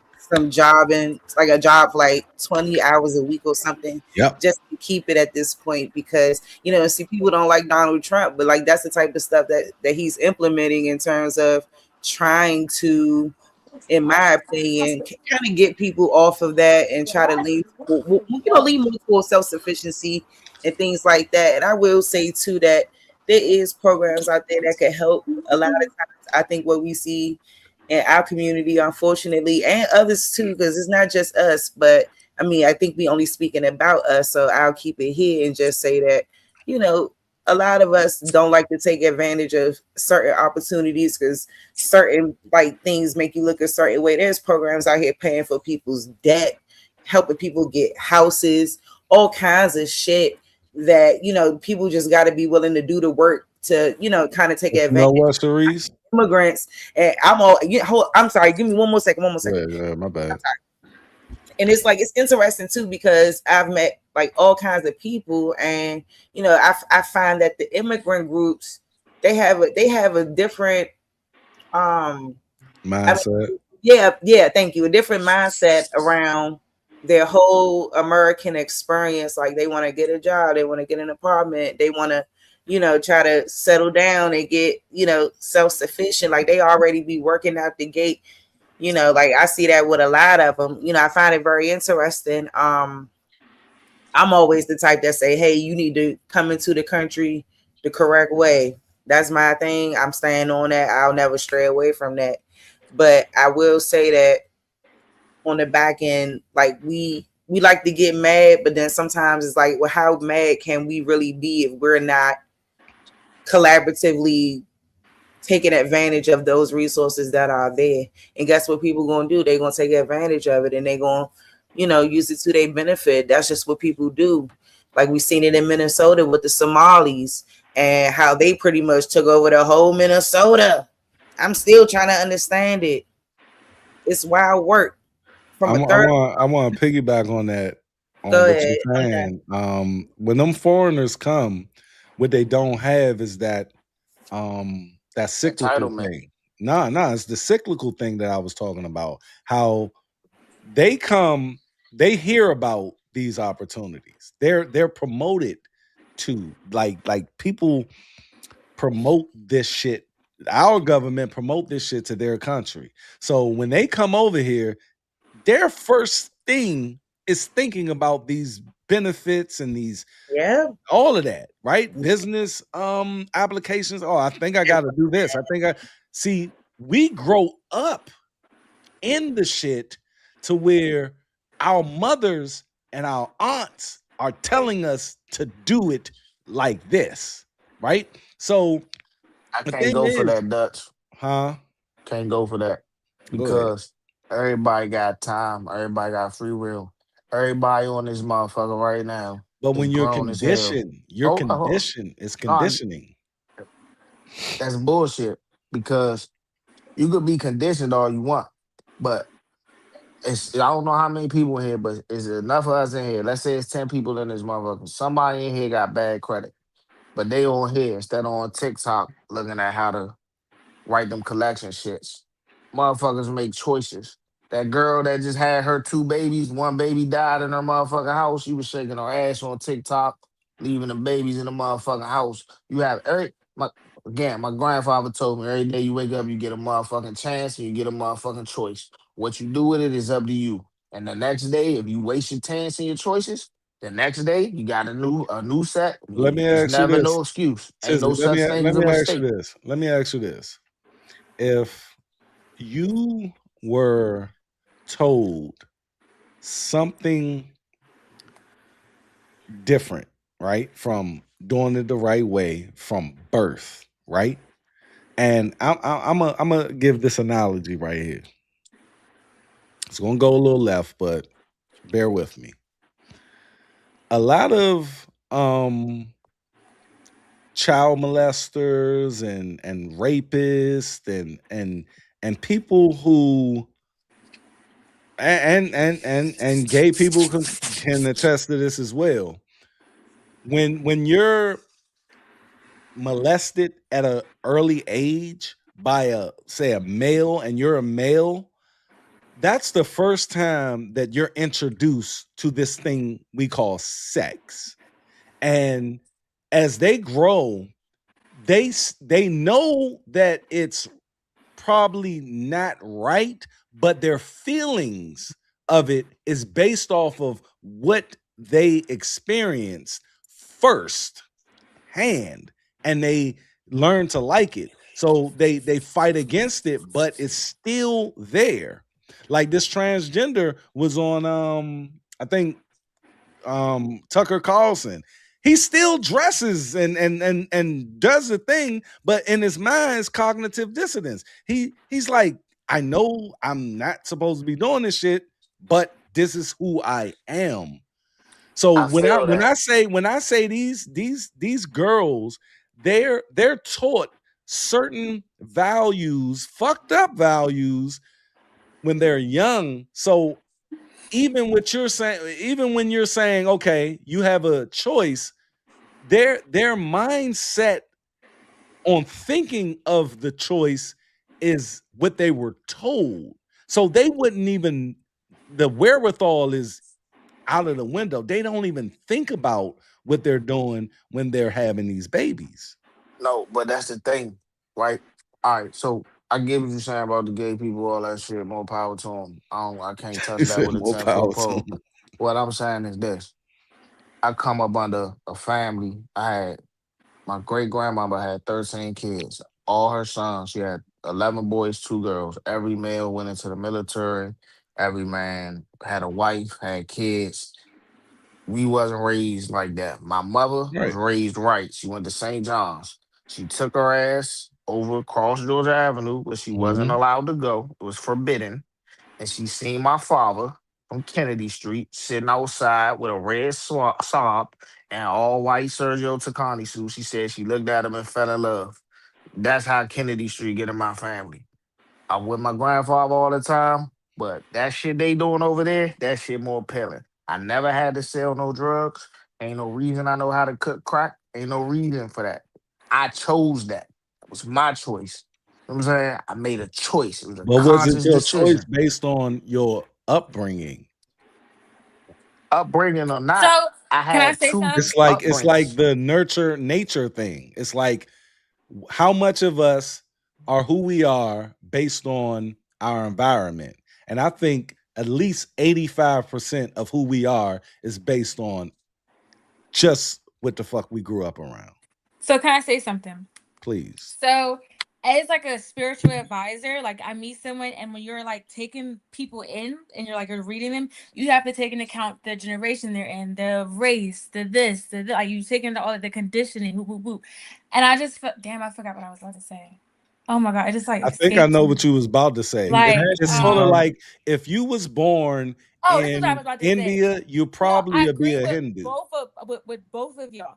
I feel like with Big Tizzy, I feel like he's right. It is a choice because I personally feel like, especially like from like my spiritual experiences and talking to people like as a tarot reader, they will open up to me about having these experiences where whatever they believe in, whether it's an ancestor, a thought, or they had a vulnerable moment with themselves or God, whatever the fuck they believe in, whether it's a mind or a person outside of them.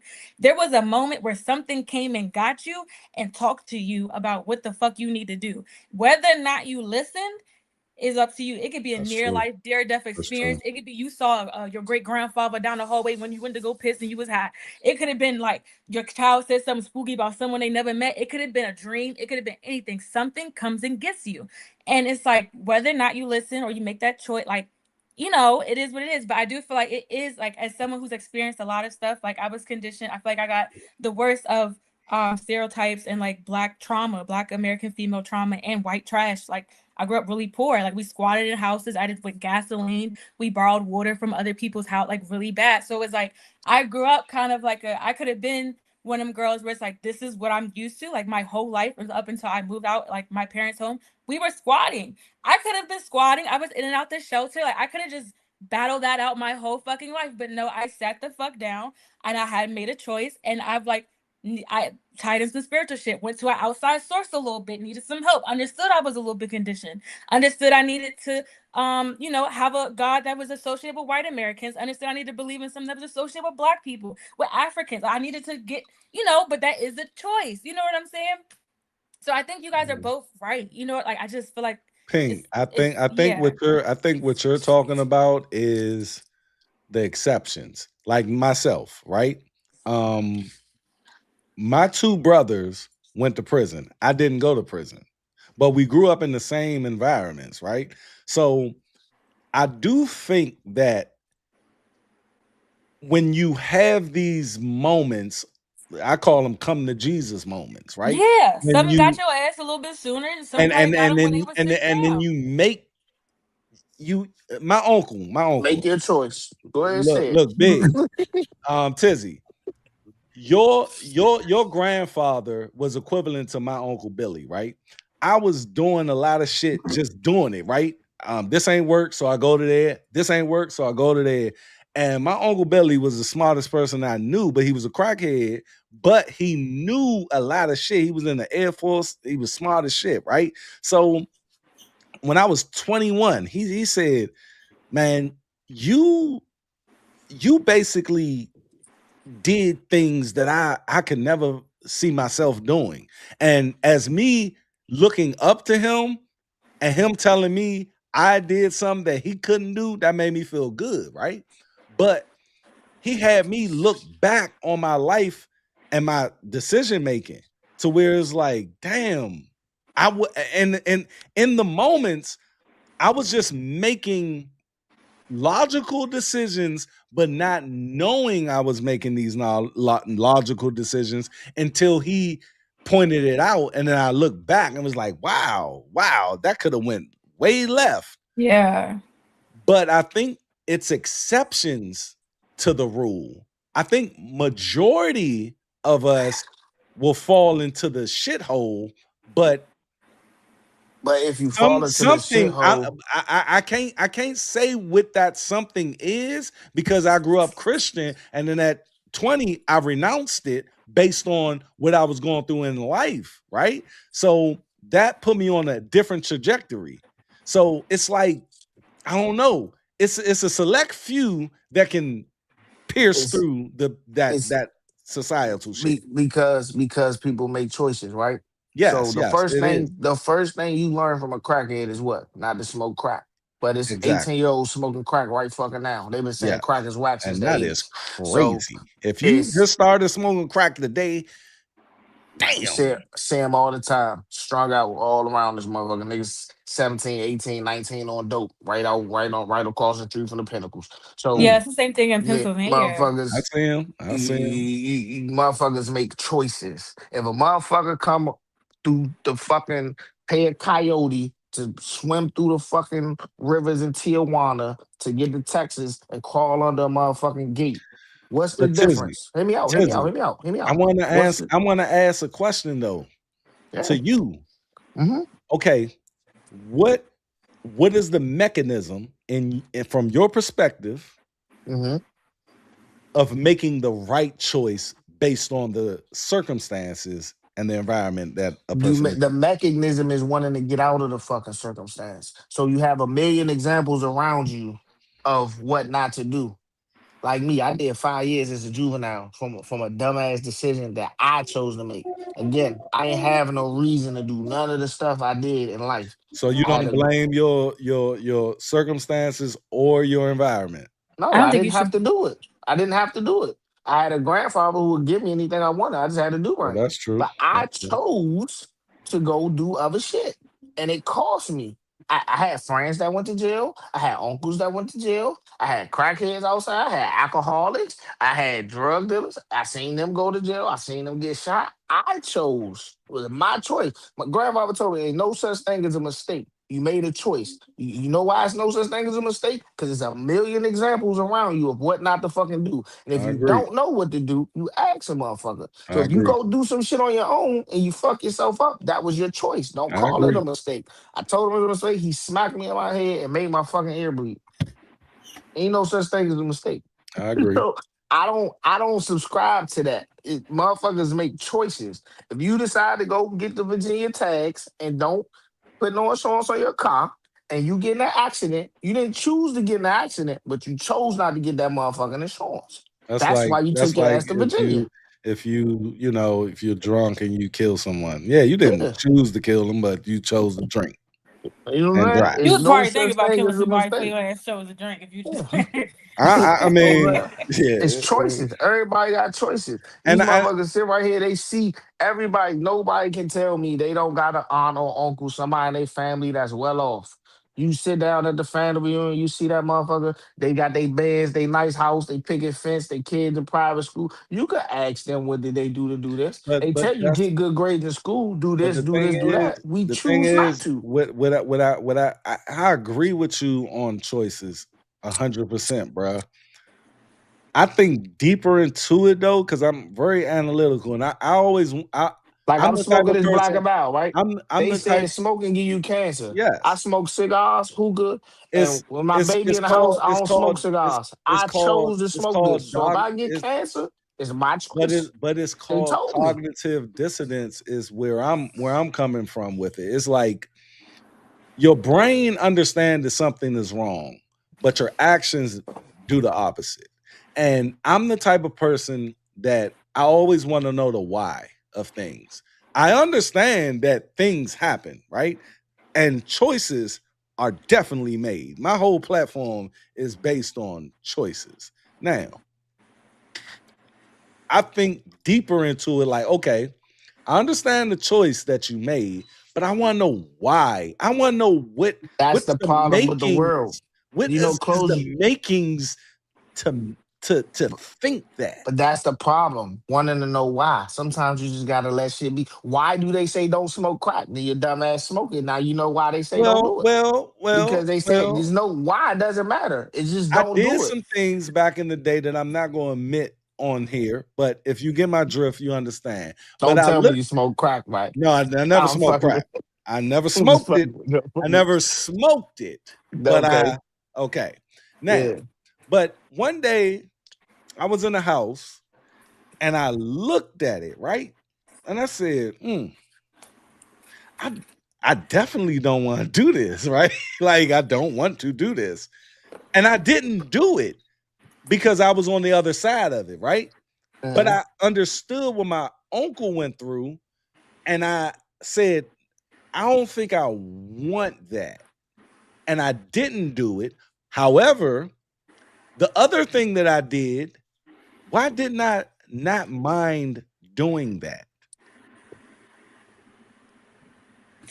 Giving it to someone else. That's the problem. It don't matter why. At the end of the day, you knew it was wrong. But I do want to know why though. Right and wrong is subjective, big tizzy. It is. That's the problem. All these words, subjective, and why, this, that. It's true. It's no such thing. Because it's no such thing. It is. It's true. I'm gonna just say in my opinion. No, it's definitely a such thing though. It's true. No. Do y'all think it's a universal right and wrong? Your perception. Good and evil. Listen, life to me, this is like she said, I gotta put that out there, my opinion. Life is all balance. That's the key to life. Up, down, left, right, hot, cold, north, east, southwest. It's all balance. This whole universe, all this shit is balance. Good, bad. I got everything is balanced, right? I got a motto. So, go ahead. Say your motto. My motto is this. I always was trying to figure out what's the purpose of life. I think, and y'all can tell me, I think the purpose of life is experience and legacy. And I'm gonna say why. I think every human being has experiences that they can pass on to their child, a young person, whatever. And that's how we evolve. Because at the end of the day, from back in the eons, everything was built upon experience and leaving a legacy. So I think the purpose of life is experience and legacy.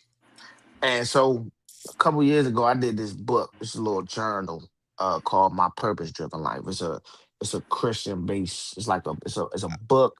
I read it. Fill out the journal. I definitely read it. And my summary, or what I got from it is, it's like you said, legacy and passing down basically your experience, what you did, and putting your people in a better position when you go. You only here, we all here on borrowed time. So for me, case in point, let's say I take my kids. Sorry, Shawty, you can't go hang with certain people. You this side of the family, we ain't looking down on them. We don't feel like we better than them. You can play with them at the cookout, but you're not going over their house. It's not an option. Don't ask me. That's what I'm saying? It is what it is. You see it, woody whoop. This where you come from. This where your daddy from. Hey, yeah, that's me. We ain't doing that though. You know what I'm saying? Love them to death. Help them when we can.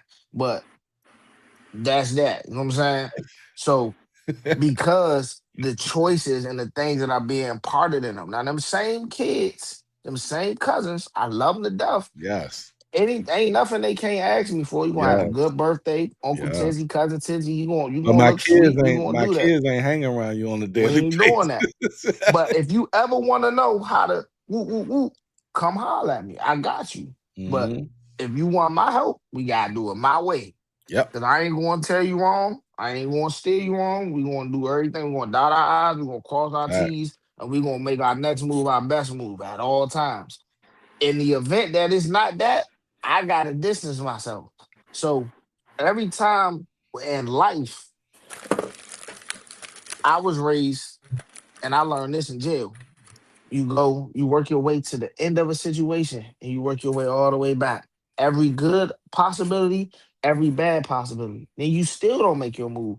You think about it. You let you like Styles P said, plug the fan in, cool off, then grab the cannon. Like you got now. I thought of that, but it might be some shit that I missed. So now let me go back and think about every good possibility, every bad possibility. Then I'm gonna make my move. So if I know now, what I got going on now, I ain't always been in this position in life. I'm new to this all the way legitimate lifestyle. So with that, certain motherfuckers want to come to the studio. You want to serve Diddy's out and think you about to be recording and running in and out of here. I can't do that. So Right. if you can't get with that, I can't get with that. Because if they run up in here on that, it's some whole other shit that's gonna happen. And I know me. I'm addicted to making money. That's just in me. So if I see it, I know I'm gonna want to partake. And when I partake, like I said earlier, if I'm gonna go, I'm going all the way. So we not even gonna play. If we gonna do it, let's do it big or not do it at all. So if I know that, I just don't got. I just need to remove myself. You know what I'm saying? Because I can't. I don't know how to decide. I ain't learned that yet. You know what I'm saying? So every choice I make, or what I try to tell people about choices, you gotta is you can't call it a mistake. You made a conscious decision to do whatever the fuck you did, and it's never too late to fix it. You can always fix it. Your Yeah. credit might not be good today, but if you take the time out and not go to the club and match your card out and go keep paying the minimum and then go and order some fucking Uber Eats on the shit, the next check in 2 weeks, you could double up on that minimum payment and not go to the club, and then you could do that again and pay that little $300 balance up, and your core go from a 463 to a 700 if you Mhm. just knock off the 80% usage on that $300 limit credit card. But That's we true. make choices. You know what I'm So, saying? hey, We make choices, somebody and spent then that we money. have everybody else to, oh, this person to bail us out. I'm gonna call my grandmother to get some money. I'm gonna call my best friend, or I'm gonna go to the club with them because they're gonna pay my way. It's too many variables when you just make a right fucking choice as a fucking adult. Every time the universe speaks to you all day long.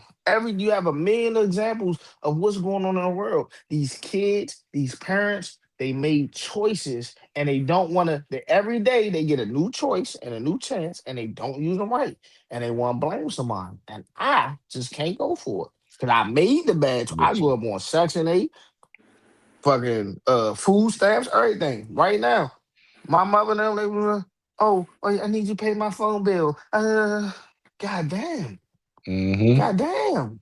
You 60, you still ain't got it right. Mm, What's your choices? I can't work because this. Well, I can get my. I just broke my finger today. I broke it. I mm. was at work and I broke my finger and now I'm at home and I'm off. You know what I'm saying? I chose to do what I had to do. It is what it is. But if I would have grabbed the motherfucker the way they trained me to do it, I wouldn't have broke my fucking finger. But I chose to do some dumb shit. So I broke my finger. So all my overtime I wanted to work, I can't work it. Because I made a dumbass choice. You know what I'm saying? Nah, It's about dude, choices. you preaching to the choir, my brother. Accountability. I'm all about that, and it was based off of me being a bum back in the day and blaming everybody else for my shortcomings. To where I had to realize after I got my family and I had my daughter and looked in her eyes when they pulled her out and was like, "Oh, I ain't first no more." Like Mhm. that I said, it's not me anymore. And ever since then, man, I've been building upon what you just said. Like that whole that's my whole foundation of my values and on how I look at shit. When people be like, oh, it's fucked up to happen to all right, what the fuck was he thinking? What was he thinking before he did that shit? And that's why I got a lot of backlash on, my my first iteration of my platform when I was mad. I was going to these single mothers like shit. Like it was to the point where motherfuckers didn't like me. But again, they made choices. And in these choices, they decided to have the baby, even when the nigga said I don't want it. So I always put myself in the woman's shoes, right? To where I'm not a woman, and I know there's a lot of estrogen and emotions going on, but I look at it like this. If a nigga tell me that he don't want something to come out of me and he's not going to be there, oh hell no, nigga. But that's the thing. That's his Fuck that choice shit. he made when he nutted in her. So he can't play God with her No, body. but He made a choice. the ultimate choice. Now he made So a beginning choice. The ultimate choice comes. It's a fact.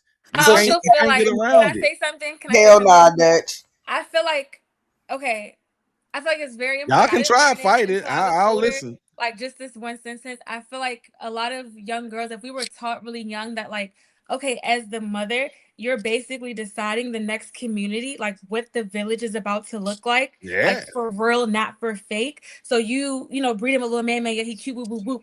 He has a temper problem. He's into this, that, and third secretly, sexually. That's going to be in your child's DNA. Like little shit like that. Like you need to start like This nigga that's might be really a serious. fucking psychopath. You know what I'm saying? And So and I and had this you experience you where I went decide to I'm college. still gonna have this baby. Hey Fuck y'all, Yeah, yeah. I had real an quick, y'all. experience. Hey y'all, That's real quick though. awful. Hey y'all, look y'all, real quick, cause I just came back. I just got in the house. Where we at? What y'all talking about? Man, we out there. We talking about Hey, choices, basically. Like that's the premise of everything has. I was talking to my daughter about this the other day. And me and my daughter, my youngest daughter, 12 years old, we go deep, Nah, dark. Dutch. I ain't gonna let you get away from. Okay, what do you have a problem with what I said, Sharice? What you say first before she answered? What you say? I said every woman who gives birth has, well, with the exceptions, right?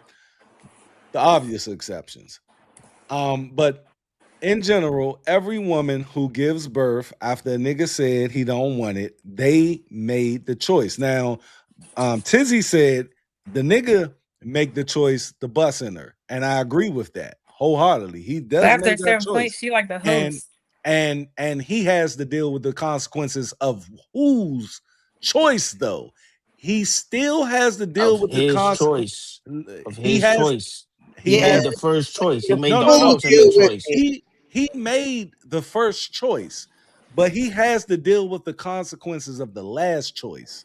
And the last choice There's will no be, last choice without the it is first the last choice. choice There's because no choice without the first choice. no, because a lot of niggas that busting women that made that choice who wanted to have that baby. Guess what happened when that woman made the choice of not having a baby?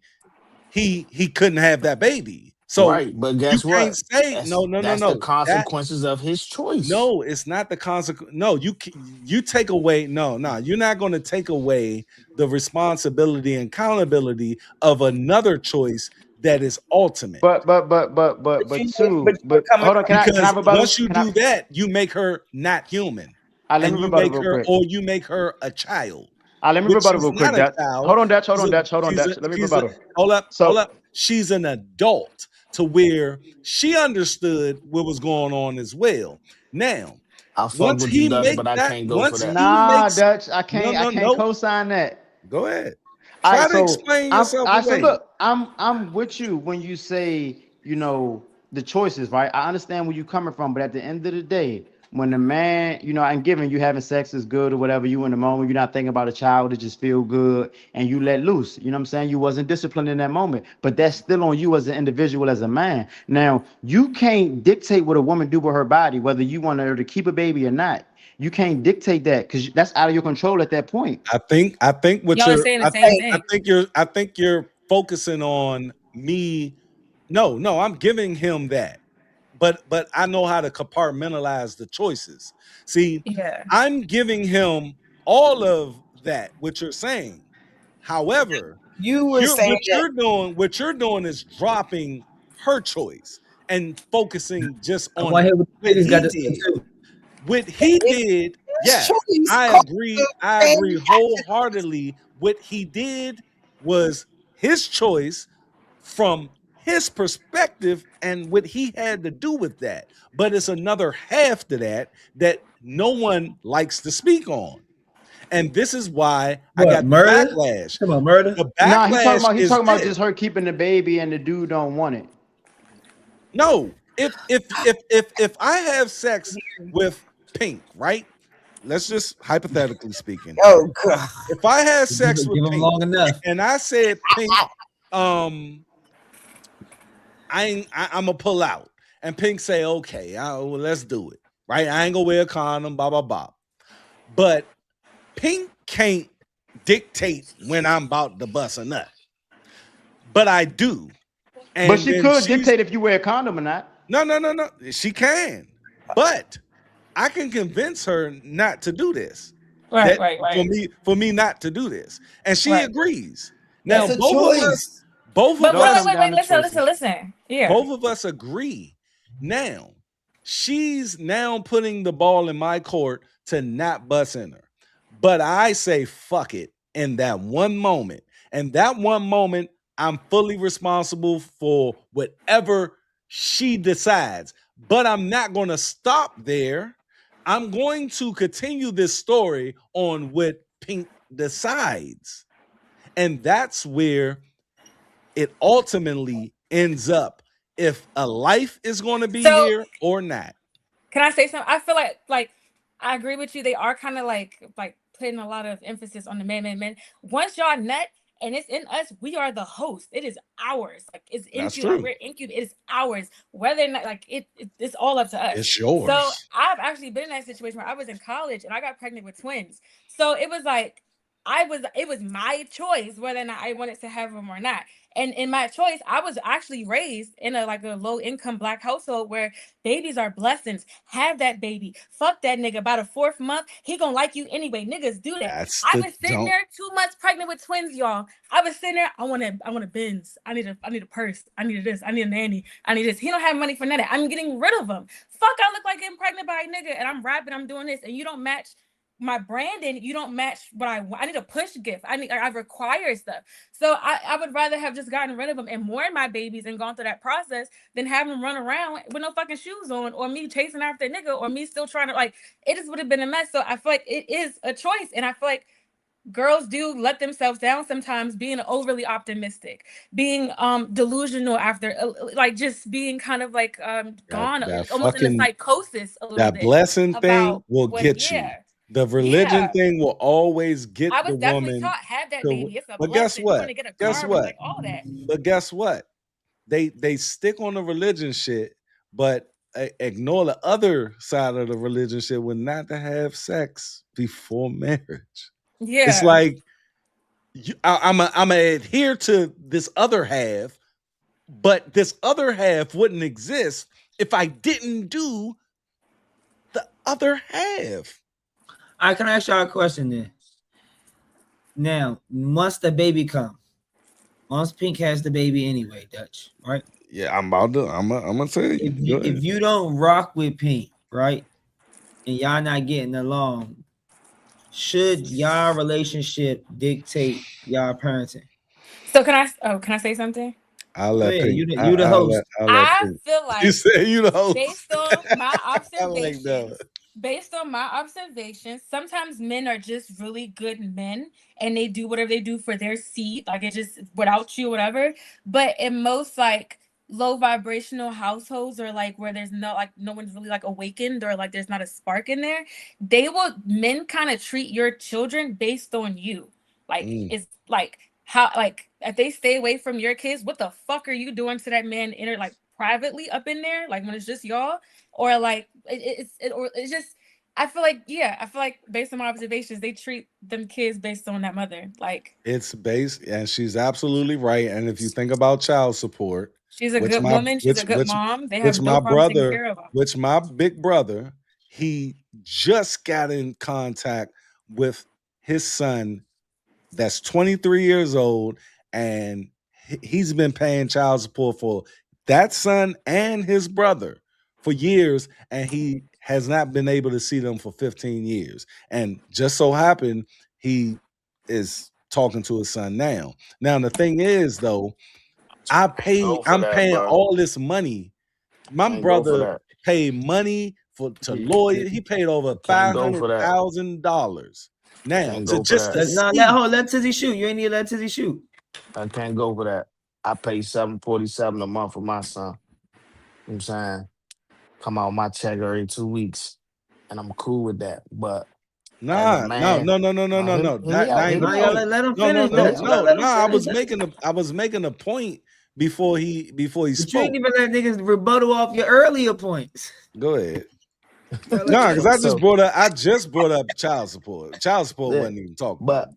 But what I'm saying is, right, as a man in the fucking in the system going through the shit, you have two courts. If they made you pay child support, you take your ass to the court and you go for family court. That's how you get your visitation and everything like that.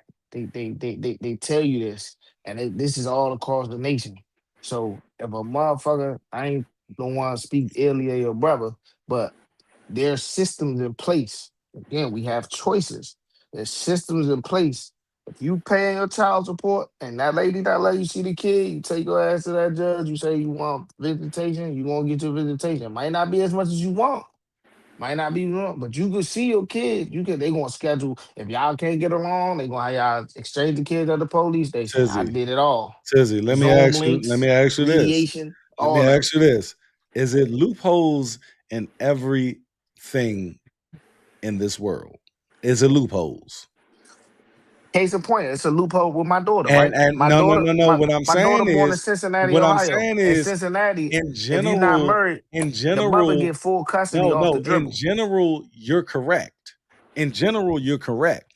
But when loopholes are introduced and women are devious in how they utilize these loopholes, which my brother's baby mother utilized to the fullest, to where he could not see his children based on the child support system in one state, but she was using another state as her address. And on top of that, how she maneuvered through these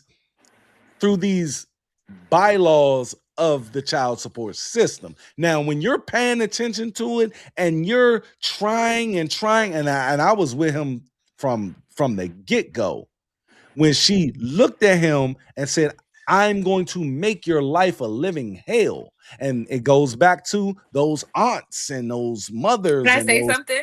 The thing is, people know how to fuck the system up to the point where that man is fucked.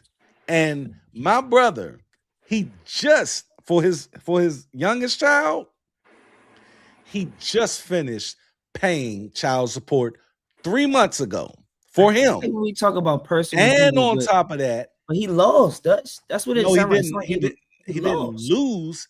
What happened was he got fucked. And so that's why, and hold up, that's why a lot of these men out here don't get heard because of the in general thing where, oh, you can just go down. It's not that simple when it comes to a vindictive ass woman. All right, so look, when we talk about loopholes, right? So hold on, let me put my take my AirPods. My AirPods is that. Hold up. Let's go. I want y'all to wake up the baby. Hold on 1 second. You can hear me? Yeah. All right, there you go. So, all right, boom. So I'm in court, child support court, boom. Baby mother talking about she want back child support. Loophole. That's your key word. She want to make my life a living hell. Your key words. What happens is, pull up the Cash App. Oh, that was a gift. He did that because we was boyfriend and girlfriend. Yeah. Okay, but this say 13,000. This say 13,000, Your Honor. I sent her 13,000. She only sent me 1,000 back. Okay, the judge could have went for it, but what he say? Okay, show me how much money he sent you before there was a child conceived. $300. No back child support. He's been active father this whole time. Daughter in Cincinnati. You're not married, the mother automatically gets custody. That's the law in Ohio. Not married, mother gets full custody unless you can prove she is an unfit mother. She had the baby up here at Howard University, couldn't get the job as a news anchor, moved her back to Ohio, got her dream job, what she went to college for, broadcast journalism. We had an agreement. We're gonna switch holidays, switch whoopty whoop. I didn't have to let her go. I could have said, nah, the child was here. The child been here the last 2 years. She been here. I don't want her to move. I ain't gonna block your dreams. This is what you went to school for. You can't get a job down here. Go do your thing. They don't want to play fair. At the end of the day, you got choices. So I go to court up there. Whoopty whoop. They told me what they told me. Based on my income down here and what's going on up there, how much my government job going to take, whoopty whoop. Oh, it's not worth it. Let me double back. You want the control, you got the control. I'm just going to kick out as needed. You see what I'm saying? Everybody got choices. Saying, but these not your choices, my brother. What's happening is they're moving the goalposts. Everything I just heard you say, every time you came to a goalpost, they moved it. Now it's not your choice anymore. Now you have to go. Nah, they ain't moved the goalpost. That's the law. So that's no. What I'm saying is this: the one thing that stood out for me, when what you just said, right, is these judges are human, and you said, "Oh, he could have took it this way," and no, I could have. No. You said. She said something to him, and you talking about the back child support? Yeah. You said he could have did this, but he went towards your way, right? Yeah. What I'm saying is there are judges who go the other way, and a lot of judges in my brother case went the other way. And on top of that, when she was in Raleigh, North Carolina, right? And I went down with him to the point where, he had the visitation, but she filed in Atlanta, Georgia, right? Now, when we drove what, 7 hours for him to have 2 days with them. We booked the hotel and everything. And this just a peak of the iceberg of bullshit, right? So we get down there. She knew he's contacting her on the way down there. I'm coming on Saturday morning. Bam, I'm gonna have him to Sunday night. Okay. It's okay the whole time, 7 hours. We get down there. We're in front of her fucking apartment, bro. She says, nah, we gotta do something. My brother calls the police and says, this is my day. These are my days. The police said, well, sir, we get what you're saying, but the filing for this is in Atlanta, but you're in North Carolina, and we can't allow you to take those kids. We had to go the fuck back to DC, bro.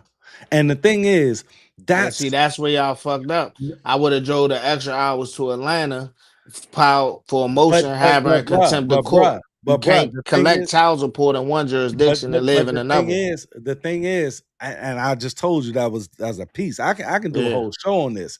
The thing is, that's a piece of what my brother had went through, to the point where, bruh, up until that point, I was like, bruh, man, do whatever you can. I was you. I was like, man, we can do this, we can do that.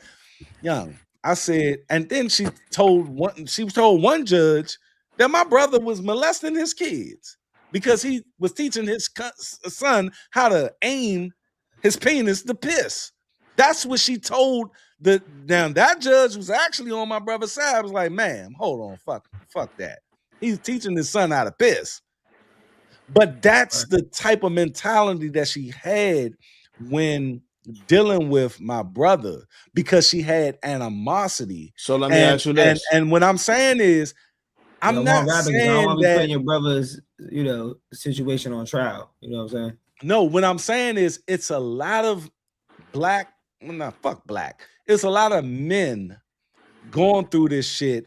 And when they try to tell their story about what they're going through with these loopholes and these fucked up ass judges and these courts, and you said it, child support and family court is two different joints, and they play against each other where it should be one fucking court for it. So let me ask you this though. That's how, hold up.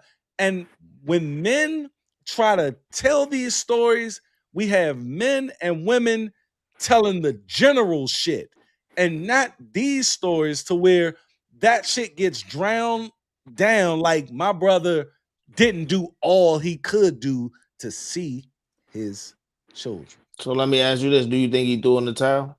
He said, fuck it, I'm gonna just pay my child support? Look, that's what it ended up being.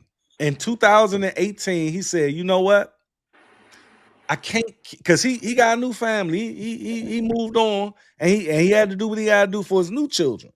Now, the thing is, I told him, I said, bruh, I'm not the one to tell you to not do it, but you losing a lot of money doing this shit. You gotta just wait till they get older, bruh. And 2 weeks ago, bruh, I've been telling him this shit for forever, and he's lost hope, right?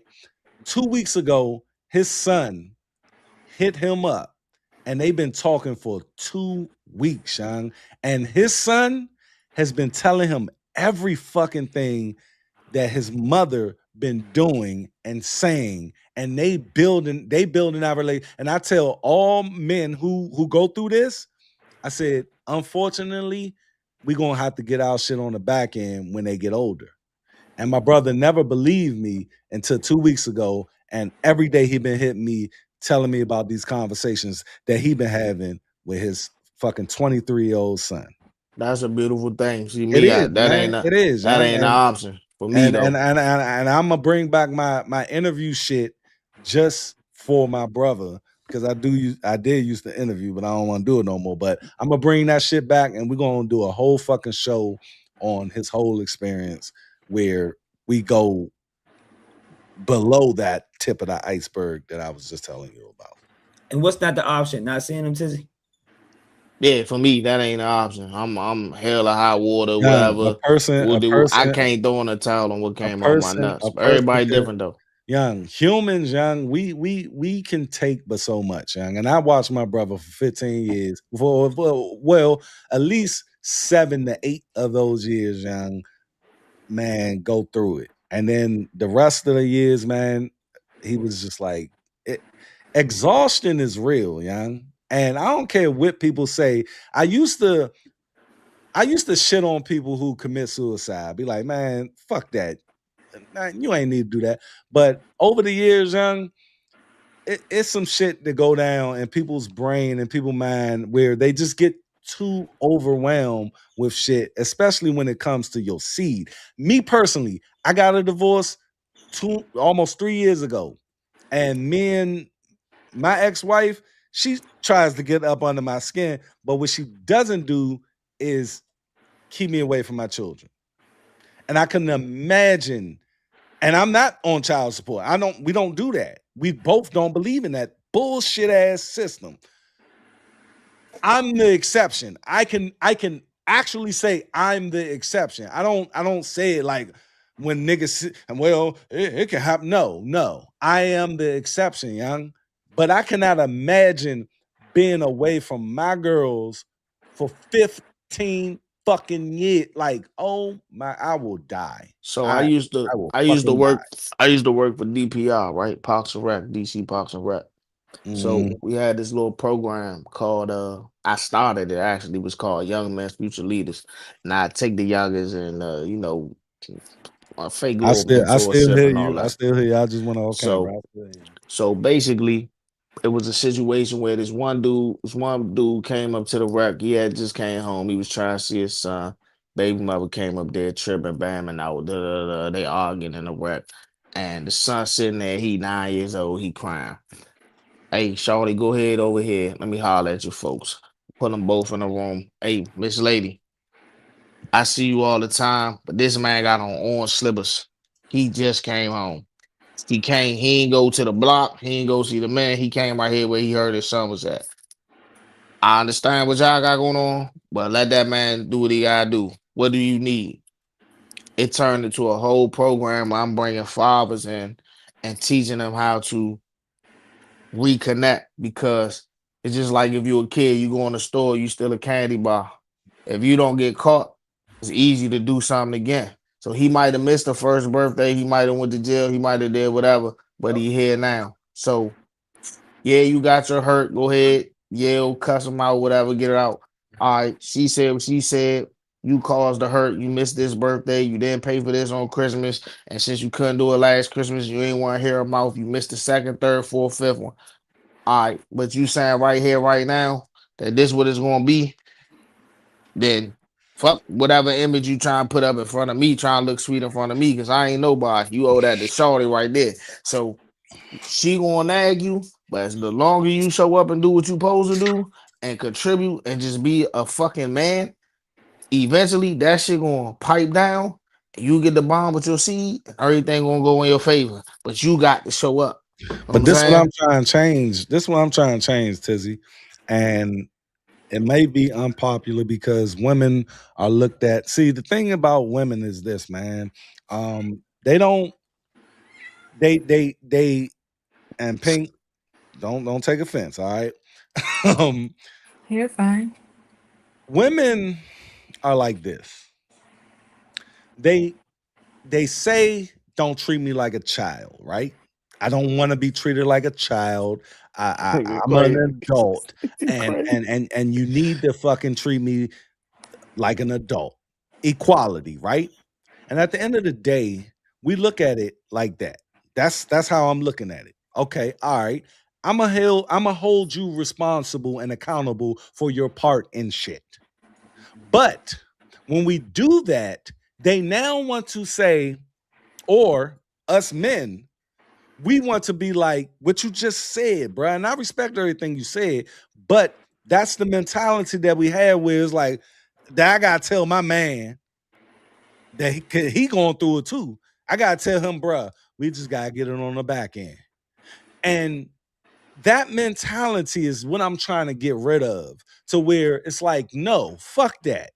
They need to be held responsible and accountable for their part as well. Because we telling men all day, you know what? She'll come around, or but they'll that's get just part older. of being a And man, bro. but I We ain't understand it's just that. being a So man. now, all right. So why don't we just treat women like children? Oh, I but they mean, don't want it though. nah, but I mean, I get what you're And saying, when I but that's say, okay, let's treat them like children and let's look at it like that, where they can't make these decisions based on being an adult. And then soon as I say that, I get backlash on, oh, you're a womanizer, you're a misogynist. I ain't gonna hold you, bro. I'm stuck between the rock and the hard place, because when I try to give you the shit, What you the say fuck? I'm a woman.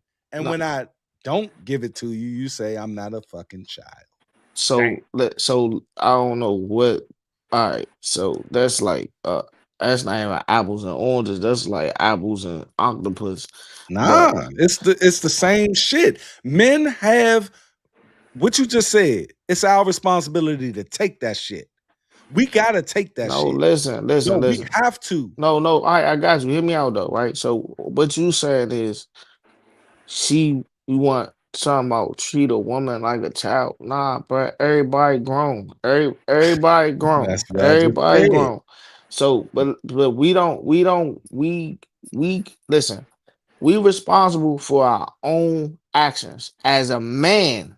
I As don't know. women Oh, too, no, bruh. hit me out. Hit me out. Hit me out. Hit me out. As a man, though, fuck a woman right now. I'm just talking about as a man.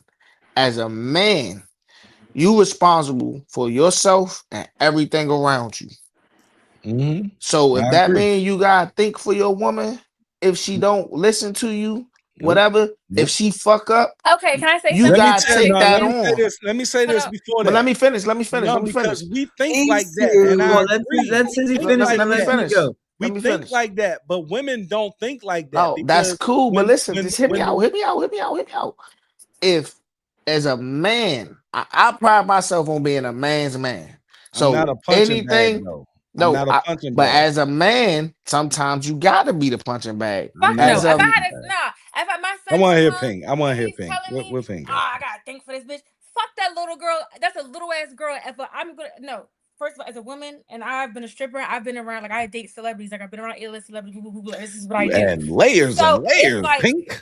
No, like, for real, like, I really, like, this is my shit. My daughters, if a woman is childish with you or to you, she does not want you. When I caught myself, and this is from my personal experience, if a man feel like I'm childish, and I'm, like, fucking around with him, I don't like him. He doesn't have enough money for me, or something about it I don't really like. Or that's what I'm saying. Like, we talking about. But I don't know, like, I just feel like a woman, like a real woman, is not childlike in any way. And like she's like and that's the standard I want for women, man. In any that's way. the standard but, I want. But hold on. This is why I say it's apples and octopus, because what you saying and what she's saying is two different things. She's saying no. I'm gonna tell you why. My ex-wife fucking hate my guts, bro. She fucking hate shit. I'm not gonna lie, I don't seem like it's hard to do. What I'm saying is she don't block me from being a fucking man. So okay, so about the whole like blocking your kids from she knows when that shit ends. And that's what I'm asking women to do. It's just, you don't got like this nigga. Well, that's a respect thing. Nah, but she don't respect me. But she respect enough to end that shit when it's not. No, she understands that I'm a father, right? She knows how to separate a fucked up husband that did some fucked up shit from a great fucking father. And that's where these women fall. So that's what I wanted to speak on. So my personal experience, I had a mom, like, we're mixed, whatever, but she was Black. But like she would like I grew up watching her and my father, like she really enjoyed like playing that like low budget Black American like ghetto experience. Like, you ain't do this, you ain't, I'm calling out here. So they were married actually, and they got divorced. But like she just was like, I could feel the young girl, like the teenager, her so excited to be a grown woman with kids, being able to do the things that she saw like ratchet girls do. Like I just was watching it, and it was like I didn't talk to my dad prior, so I was like 18, 19. So like I was in college. You know what I'm saying? We have a great relationship now, and I understand, because it's like my mom was one of them childish young females who just thought everything was supposed to be her way. She's pretty, she has a pussy, and I can do this and I do that. But it's like she doesn't really hold, like there's no real set of morals or like a real core foundation into that. So I feel like, again, if women are like childlike or like what is not childlike, but childish, then it's like it's not a real woman. It's like she doesn't really like you, or you're not like, that's not your person. That's not your person. And that's what I'm saying, bruh. We enable those chicks. We enable those chicks to continue doing this shit and it being accepted. When we say, oh, just let her do it. Be a man. But I also feel like them motherfuckers accountable for that shit. Also very normalized in households, like, and there's also like in most houses, there's always it's normalized to have an emotionally overbearing mother in households, where it's like, oh, she's like this today, like where you almost like you grow up being kind of accustomed to wild emotions in a household, and it being kind of like the authority. So these young men, they grow up, they get married, and they're kind of conditioned to where the woman is in control emotionally. That's exactly why niggas do. And it's like, it is and it isn't, like, because you going at this woman is you going at your mama who did this shit. Man, this conversation going a lot of different places. Like my personal experience, like being, like a tarot reader and being like a guidance for whatever people, they've like a lot of women, they get into these emotional like incesty relationships with these men, and I'm not even just like, it doesn't matter what classes. I've dated like A-list celebrities. They have that like, oh, like your parents really like your parents really think like your money is theirs. Like you're in a relationship with your parents, like with your family, and it takes you either become like, a trap for flies, or you get a woman that wants to remove that and help like build you and create, whatever. And yeah, so All right, so that's my listen. personal, I get what both of y'all saying, but this is what I'm saying, right? I'm not talking from the perspective or viewpoint of somebody who's dating a girl who's childish. I'm talking about he Dutch said he was married. So when he say married, like I'm engaged right now, right? When you say married, I'm not looking at you said you got kids that's like you was married. You see what I'm saying? So with that being said, I'm not looking at this from a different mindset of married. So what I'm saying is for me as a soon to be husband, right? A soon to be married man. Once you take that vow, right? Whatever come with that, you signed up for, and you took that vow, you took that oath, right? So death do us part, sickness and health, and everything in between, right? So with that being said, for me as a man, whatever come with that, I signed up for. So if that means my wife ain't the most emotionally stable right now, and I gotta be her punching bag, I signed up for that. fuck If no, that bitch. You mean need to get a therapist and some medication. We're gonna figure this shit out. I'm not gonna be a punchback. that I ain't say be a Not punching gonna be bag a for punching 20 bag. years, but Yeah. everybody go through seasons. But Tizzy, Everybody let me go through tell you, things. let me tell you, and I spoke on this before Y'all on the sound like Sice y'all be Room. expecting some type of No, perfection. no, the thing is, Cause guess I what? did a Guess what? lot. If I fall short, she gonna have to pick up my You slack got your some No, kind niece. of way. but you gotta understand, growth and where y'all meet at in the beginning, because I met my wife at work when I was 23 years old, right? Nobody know what the fuck we was doing. We just jumped into it. Now, I learned a lot of fucked up shit from the hood in Northeast Washington fucking DC, Trinidad, and Suitland, Maryland, to where I'm like, I was a bitch ass nigga. I was. I did some fucked up shit a lot in the beginning. But guess what happened? I turned over that new leaf, and I realized my ways and everything. And then you changed on her, basically, what you about to say. I changed on her. Now she never left me for this bullshit. Now that I'm See what walking I'm the straight, saying? hold up. Now that I'm walking the straight mile and everything good, the thing is, she couldn't. She thought I was playing the long game because I was a manipulator. You see what I'm saying?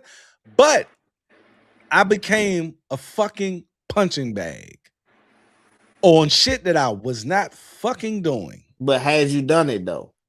No, the thing is, I done it in the Bruh, come past. on. That's what the No, fuck are we talking about, bruh? Listen. God damn. I still blame myself for my divorce.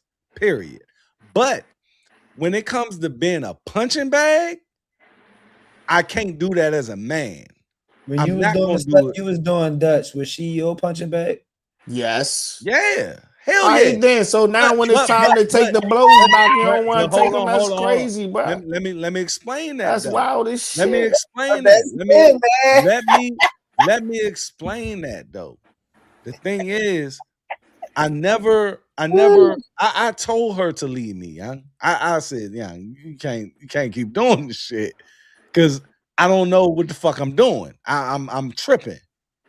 Now, How long that's were you not Come on with that shit, that? Dutch. nah Hey, on some Dutch. real Hey, shit, Dutch. You scaring me, on bruh. some You told, real bro, shit. you told her to leave. I've been there because you Nah, on wasn't some real trying to be shit. accountable to Sometimes be the you better tell a man. motherfucker, look, I tell people now, today, 2026, when the motherfucker show you who they are, believe them, young. So let Believe me them. ask you this. So you showed her who you was, then you telling her to believe you, but she still accepted you for all that, and then you She going did. just She so did. what the fuck And is you no, talking no, about? no, no, no. That nigga said she I'm did. No, telling you that. she fucking Listen, did. But man. no, what I'm You saying are is losing a right nigga now, man. changed, young. A nigga changed And it's a lot of apologize verbals. for that bullshit. Nah, it's a lot of verbals that made me change, right? And it's like empathy, right? You can understand what a motherfucker going through. You can understand it, right? But you don't feel it. I started to feel it, right? Like, and then you couldn't take it. No, I had to battle my own demons with the shit, right? So once I and I don't like R. Kelly, but he has a song that says, "When a woman's fed up, young, they are," and I had to accept that shit. And when I accepted it, I'll be laughing. She took away her respect. And one thing, and I'm gonna tell y'all about this book. It's called Love and Respect. Men, we like being loved. We like being loved, but respect is our number one thing that you need to give me. And women, they love to be loved. You can respect them, but if you show that you love them, that's it. She pulled. So what did you sign up for when you became a husband? What did you sign up for? What did you think you was doing? Bro, I was 23, young. I'm saying, okay, so say you get married to mom. Just go ahead and do it. Say you get married to mom. What is your role as a husband?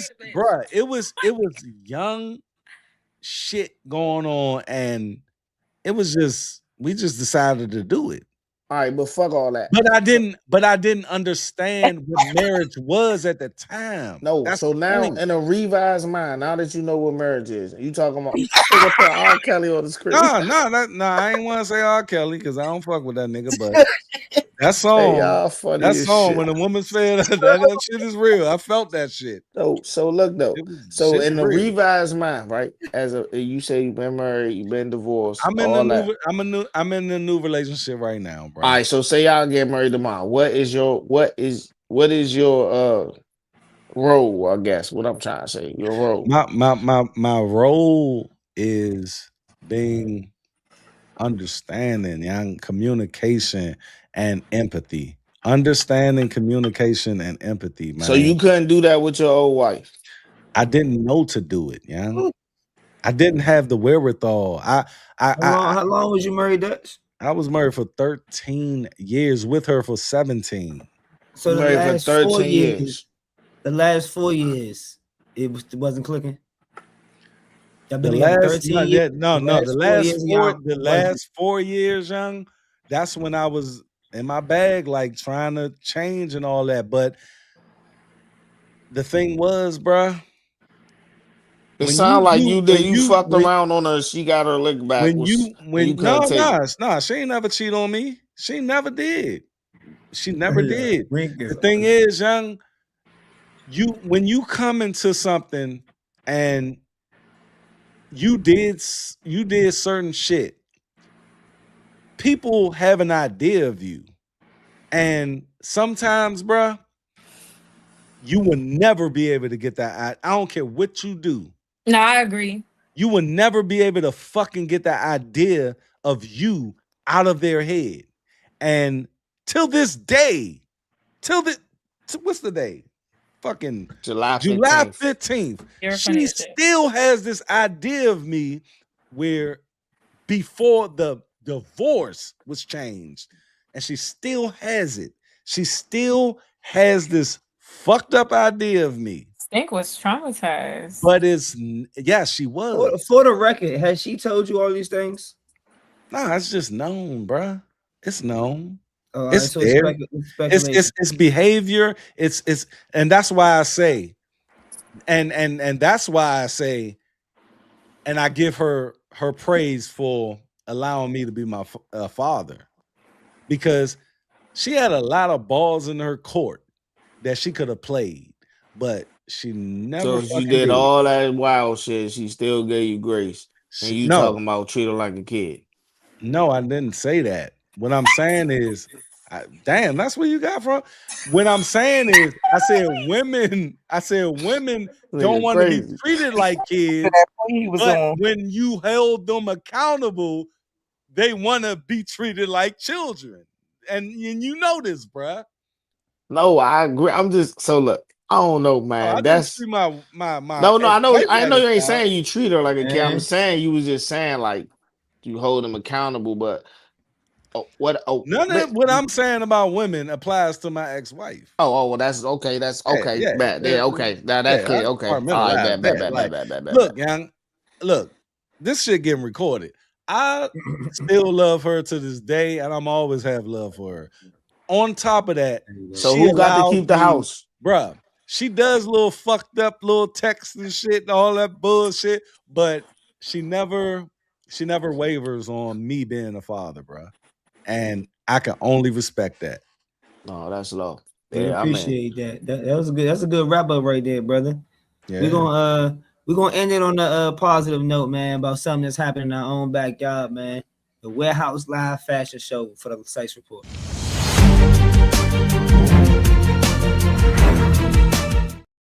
Y'all know fashion is a big part of the culture. We got a lot of brands in our area. We've been known for a whole lot of different homegrown brands, from dating all the way back to any brand that you want to name. I'm gonna let y'all, give y'all honorary picks of brands that y'all want to shout out. Maybe the first homegrown band y'all ever wore. But good man, Mr. Nah for real Low, man, and me myself, I'm gonna let Low talk more about it as well. We putting together a fashion show, man, and we promoting it tonight. We want fill y'all in and let the Sice Room know what's going on. Yeah, man, if y'all don't know, y'all know now for sure. It ain't never been done before. We having a WearHouse live fashion show. We got 10 or 12 clothing brands from the city, Maryland. I don't know if some from Virginia. We got some people performing. It's just really a networking event, like, you know what I'm saying? So if you're a content creator, you vlog, you cameraman, in that nature, pop out. I mean, anybody from the Sice Room could pop out because this family, but it's an invite only situation. So, just make sure y'all get there, man.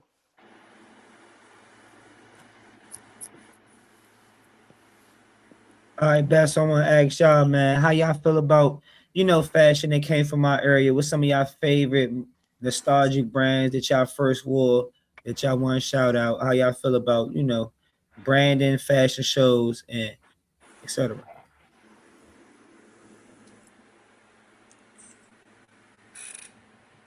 Shit, me, man. I can't go a whole year. Every year I gotta go down Salviado, give me the little quarter zip joint. I love Saab. I gotta get the color one, and I gotta get the reflective joint. Uh, I like to run it up. That was a cool little brand. I used to like Bonadaki a lot. That was really my little favorite too. I like Eat. I really go to them more for accessories, like the little book bags and stuff. I feel like he tried like watered the brand down when he just put patches on everything. But yeah, that's what I be fucking with. And I fuck with your chain too.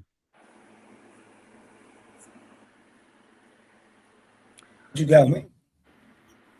I'm gonna go for Madness. Shout out to them. I remember growing up when I lived uptown. If my memory ain't messing with me, or if I'm not misremembering, but I think like Madness had something uptown at one point too. So yeah, that's like one of my like first like little memories of like DC like clothing and stuff like that. Like your man said, of course Sabiato. As soon as I got some money, when I turned into a teenager making my own money, I ran to Sabiato. So I'm gonna get those top two for me.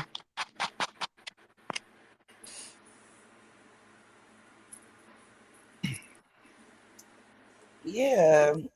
Congratulations, guys, first of all.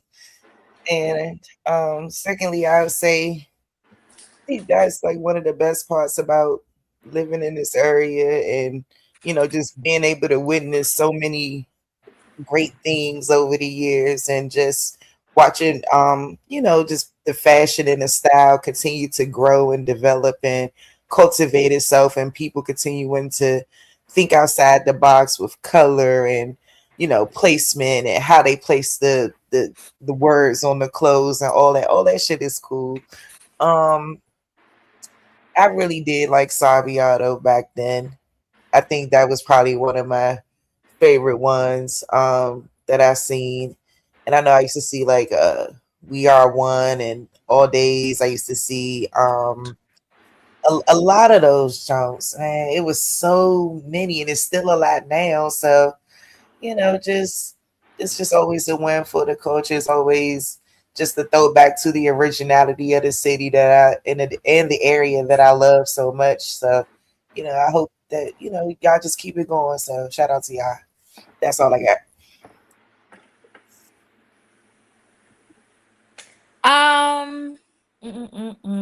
I can't name I know Fabiano and like a couple of like young entrepreneurs from like the DMV area. I got to do like college projects on them. I know there was one young man from like Maryland. He was like viral for making like $200,000 in like a year, like $100,000 in a year, while like 16 in high school for like a hypothetical clothing brand he made, and he posted it on Twitter. It was like a school project, and like he posted it on Twitter, and people started asking to buy it, and like they just started selling out. He had like Shy Glizzy, Zanman, 3 Black, Will the Rapper wearing it, stuff like that. So that's like how I know a bunch of DMV like clothing brands, is because like I'll work with like rappers or do like art projects on them, and like they'll like show me, or like I feel like really, you know what I'm saying, like stuff like that. But those are like some to like name a few.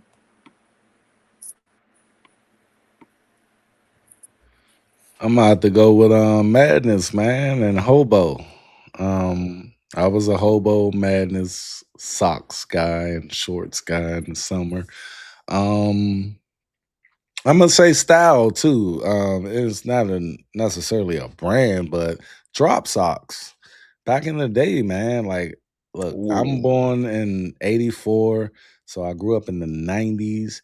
Where drop socks, you pull them all the way up, and then you just drop them. And then when I went to college in North Carolina, and Job Corps, they did not understand the drop socks. They called them aerobic socks. And I'm like, man, nah, this is drop socks. You just slide them down and you had that swiggly line there. Cool, man. But when Madness came out with their socks, I'm a socks guy myself. Madness came out with their socks, then Hobo. I never did the Hobo shirts or anything of that nature, but I did do Hobo shorts and socks. But I wish I wish we had a shoe, but our shoe was New Balance back in the day when I was growing up. So that's my take on it.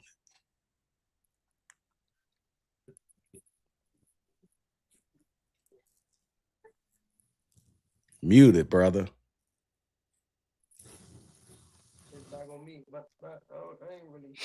I mean, I guess niggas was on Saab. That's what I used to spend my summer job check on. I ain't even gonna lie. That and probably like American Apparel, but that wasn't really like a DMV thing. But yeah, Saab for sure. And I definitely used to see the We Are Ones, and I used to be on the Bonadachi and I remember some other jeans. They used to have some numbers on them, Jabos, whatever, or some shit like that. Man, I was on the record of that shit, but I guess that's what really got a nigga starting to do clothes. But that's my take though. So with y'all brand, right? What you got some pieces we can see or something? That shit all over the internet, baby. All you gotta do is type in for real clothing on Instagram. All right, I'm gonna follow you in a second as soon as it's on that. I gotta go, people. I got a meeting in the morning, and should have been in the fucking bed. But I appreciate you guys, man. We had some nice ass conversation today. I'm glad to be back. I was gone for a couple of weeks, but I'm back. I will catch you guys on the next one. Bye. Bye. It was nice meeting you. Y'all Peace. too. Be safe, Dutch.